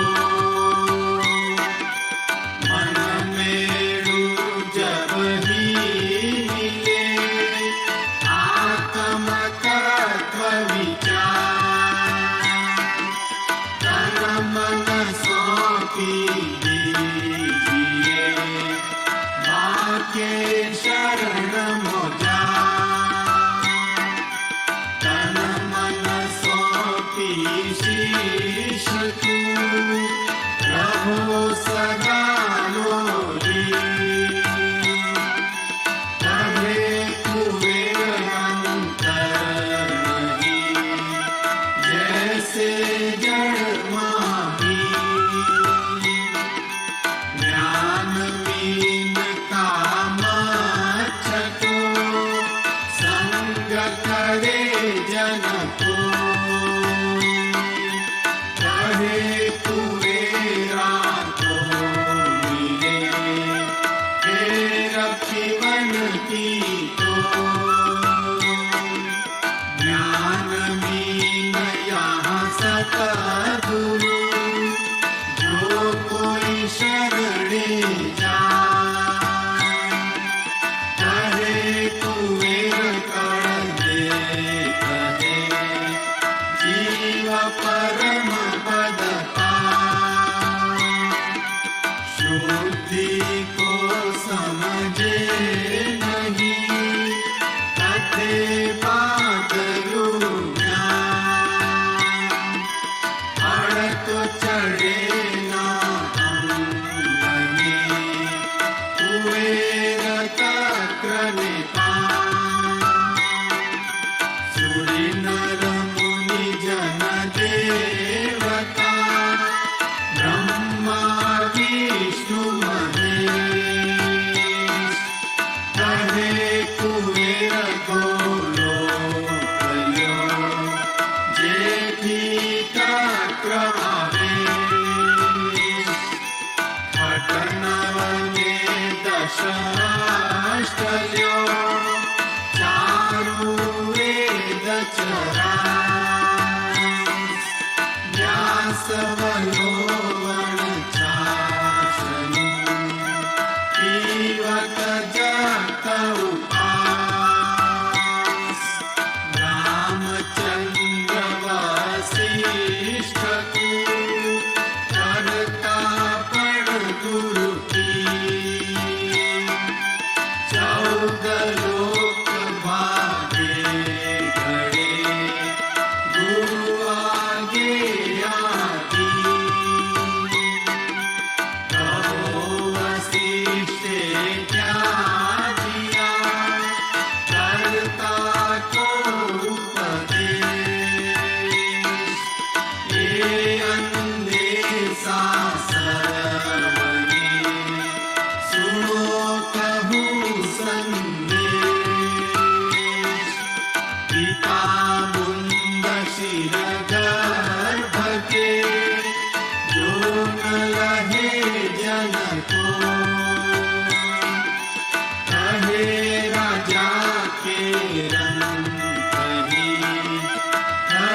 सतगुरु बिना कोई लहत नहीं पार।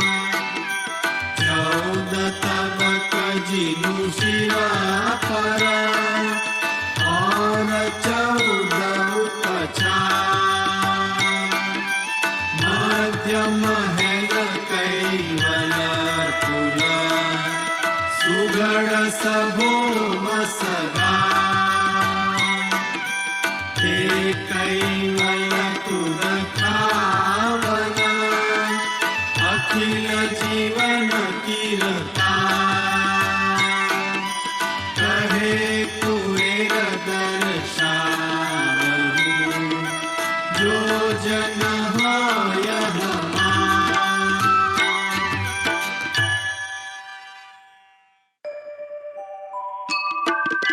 पहली आरती प्रेम हुलासा अनंत कोटि जाकरत विलासा। आरती करत निगम हरिदासा हरि हरि अगम अगोचर अविगत वासा। दूसरी आरती दीर्घ मूरत की देव सकल दिव्य मंगल मूरत की। आरती करत निगम हरिदासा हरि हरि अगम अगोचर अविगत वासा। तीसरी आरती सकल सुमत की ब्रह्मा विष्णु महेश्वर पट की। आरती करत निगम हरिदासा हरि हरि अगम अगोचर अविगत वासा। चौथी आरती सकल चराचर प्रणव पेच जेहि रही बराबर। आरती करत निगम हरिदासा हरि हरि अगम अगोचर अविगत वासा। पंचमी आरती परम पुरुष की सकल साज कर करन दुरस की। आरती करत निगम हरिदासा हरि हरि अगम अगोचर अविगत वासा। षष्ठमी आरती सगुण मूरत की मच्छ कच्छ व्याघ्र वैराह सम्मत की। आरती करत निगम हरिदासा हरि हरि अगम अगोचर अविगत वासा। सप्तमी आरती सरल शक्त की व्यापक वित्त चर अचर जप की। आरती करत निगम हरिदासा हरि हरि अगम अगोचर अविगत वासा। अष्टमी आरती अंजन आरती परम पुरुष विकास रस की। आरती करत निगम हरिदासा हरि हरि अगम अगोचर अविगत वासा। नवमी आरती नवनिध सिद्ध की सकल सृष्ट रग पूरित सनिध की। आरती करत निगम हरिदासा हरि हरि अगम अगोचर अविगत वासा। दशमी आरती आद्य पुरुष की चेत चेवट पति परम रस की। आरती करत निगम हरि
वितङ्ग अनुश्रुतङ्ग भववितङ्ग ईश्वरे तत्त्विताय पदपदङ्ग साम्रताय साक्षियम् मङ्गलाय महद्गतङ्ग अहं नमामि गणपते देवादियङ्ग चैतनङ्ग यदलोकं सहितयम् व्यापितङ्ग विश्वयङ्ग अकलिदङ्ग अनुरणे नवगतङ्ग अनुभवेन वारपार अन्तयम् सर्वमे स्वच्छन्दनङ्ग जय जय श्री कुबेर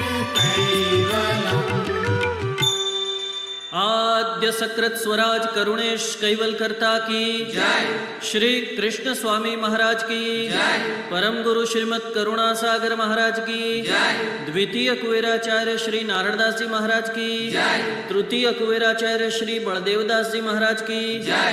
चतुर्थ कुबेराचार्य श्री भगवान दास जी महाराज की जय। पंचम कुबेराचार्य श्री प्रयागदास जी महाराज की जय। षष्ठम कुबेराचार्य श्री शीतलदास जी महाराज की जय। सप्तम कुबेराचार्य श्री अविचल दास जी महाराज की जय। श्री सब संतन की जय। श्री सब देवन की जय। श्री ज्ञान संप्रदाय की जय। श्री गुरु गादी सारसापुरी की जय। श्री कैवल धाम की जय। संध्या आरती पूर्णावर्ती का सत कैवल साहेब।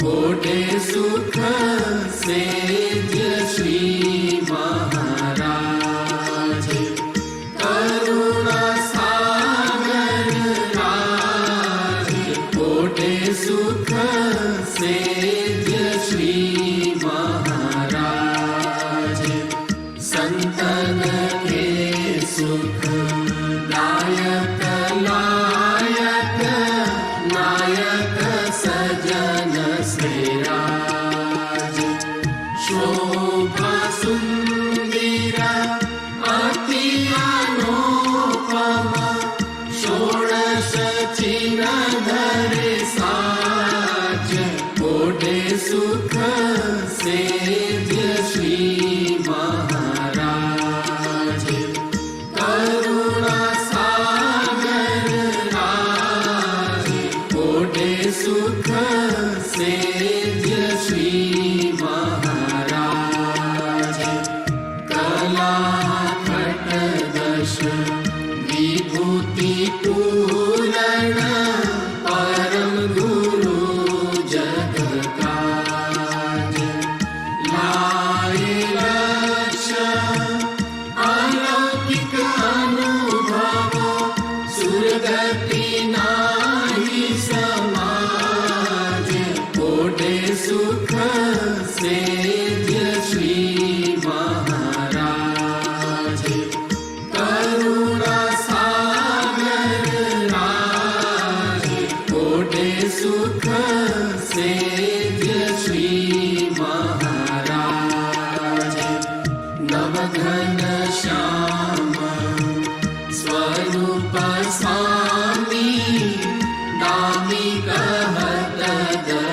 दलदाज तेज पुंज प्रकाश पावन करत रहत जन लाज कोटे सुख सेज श्री महाराज करुणा सागर राज कोटे सुख सेज श्री महाराज चंदन सेज जडित्र सोवर्ण पुष्प पिछोड़ी बिछाद अत्तर अरग की लपट लगावत सुगंध केशर ताज सुख सेज श्री महाराज करुणा सागर राज कोटे सुख सेज श्री महाराज सेवा करन सब सूर आए संत सजन को समाज आनंद को अति होत को लाभ हर के गरीब नवाज कोटे सुख सेज श्री महाराज करुणा सागर राज कोटे सुख सेज श्री महाराज श्रीमत कुबेर सब दास को दल देखी उचरे आवाज नारायण दास आशा पद रजती पूरे पूरण कार्य कोटे सुख सेज श्री महाराज करुणा सागर राज कोटे सुख सेज श्री महाराज आद्य सकृत स्वराज करुणेश कैवल करता की जय। श्री कृष्ण स्वामी महाराज की जय। परम गुरु श्रीमद करुणा सागर महाराज की जय। द्वितीय कुबेराचार्य श्री नारायणदास जी महाराज की जय। तृतीय कुबेराचार्य श्री बलदेवदास जी महाराज की जय। चतुर्थ कुबेराचार्य श्री भगवान दास जी महाराज की जय। पंचम कुबेराचार्य श्री प्रयागदास जी महाराज की जय। षष्ठम कुबेराचार्य श्री शीतलदास जी महाराज की जय। सप्तम कुबेराचार्य श्री अविचल दास जी महाराज की जय। श्री सब संतन की जय। श्री सब देवन की जय। श्री ज्ञान संप्रदाय की जय। श्री गुरु गादी सारसापुरी की जय। श्री कैवल धाम की जय। ओढ़ण आरती पूर्णावर्तिका सत कैवल साहेब।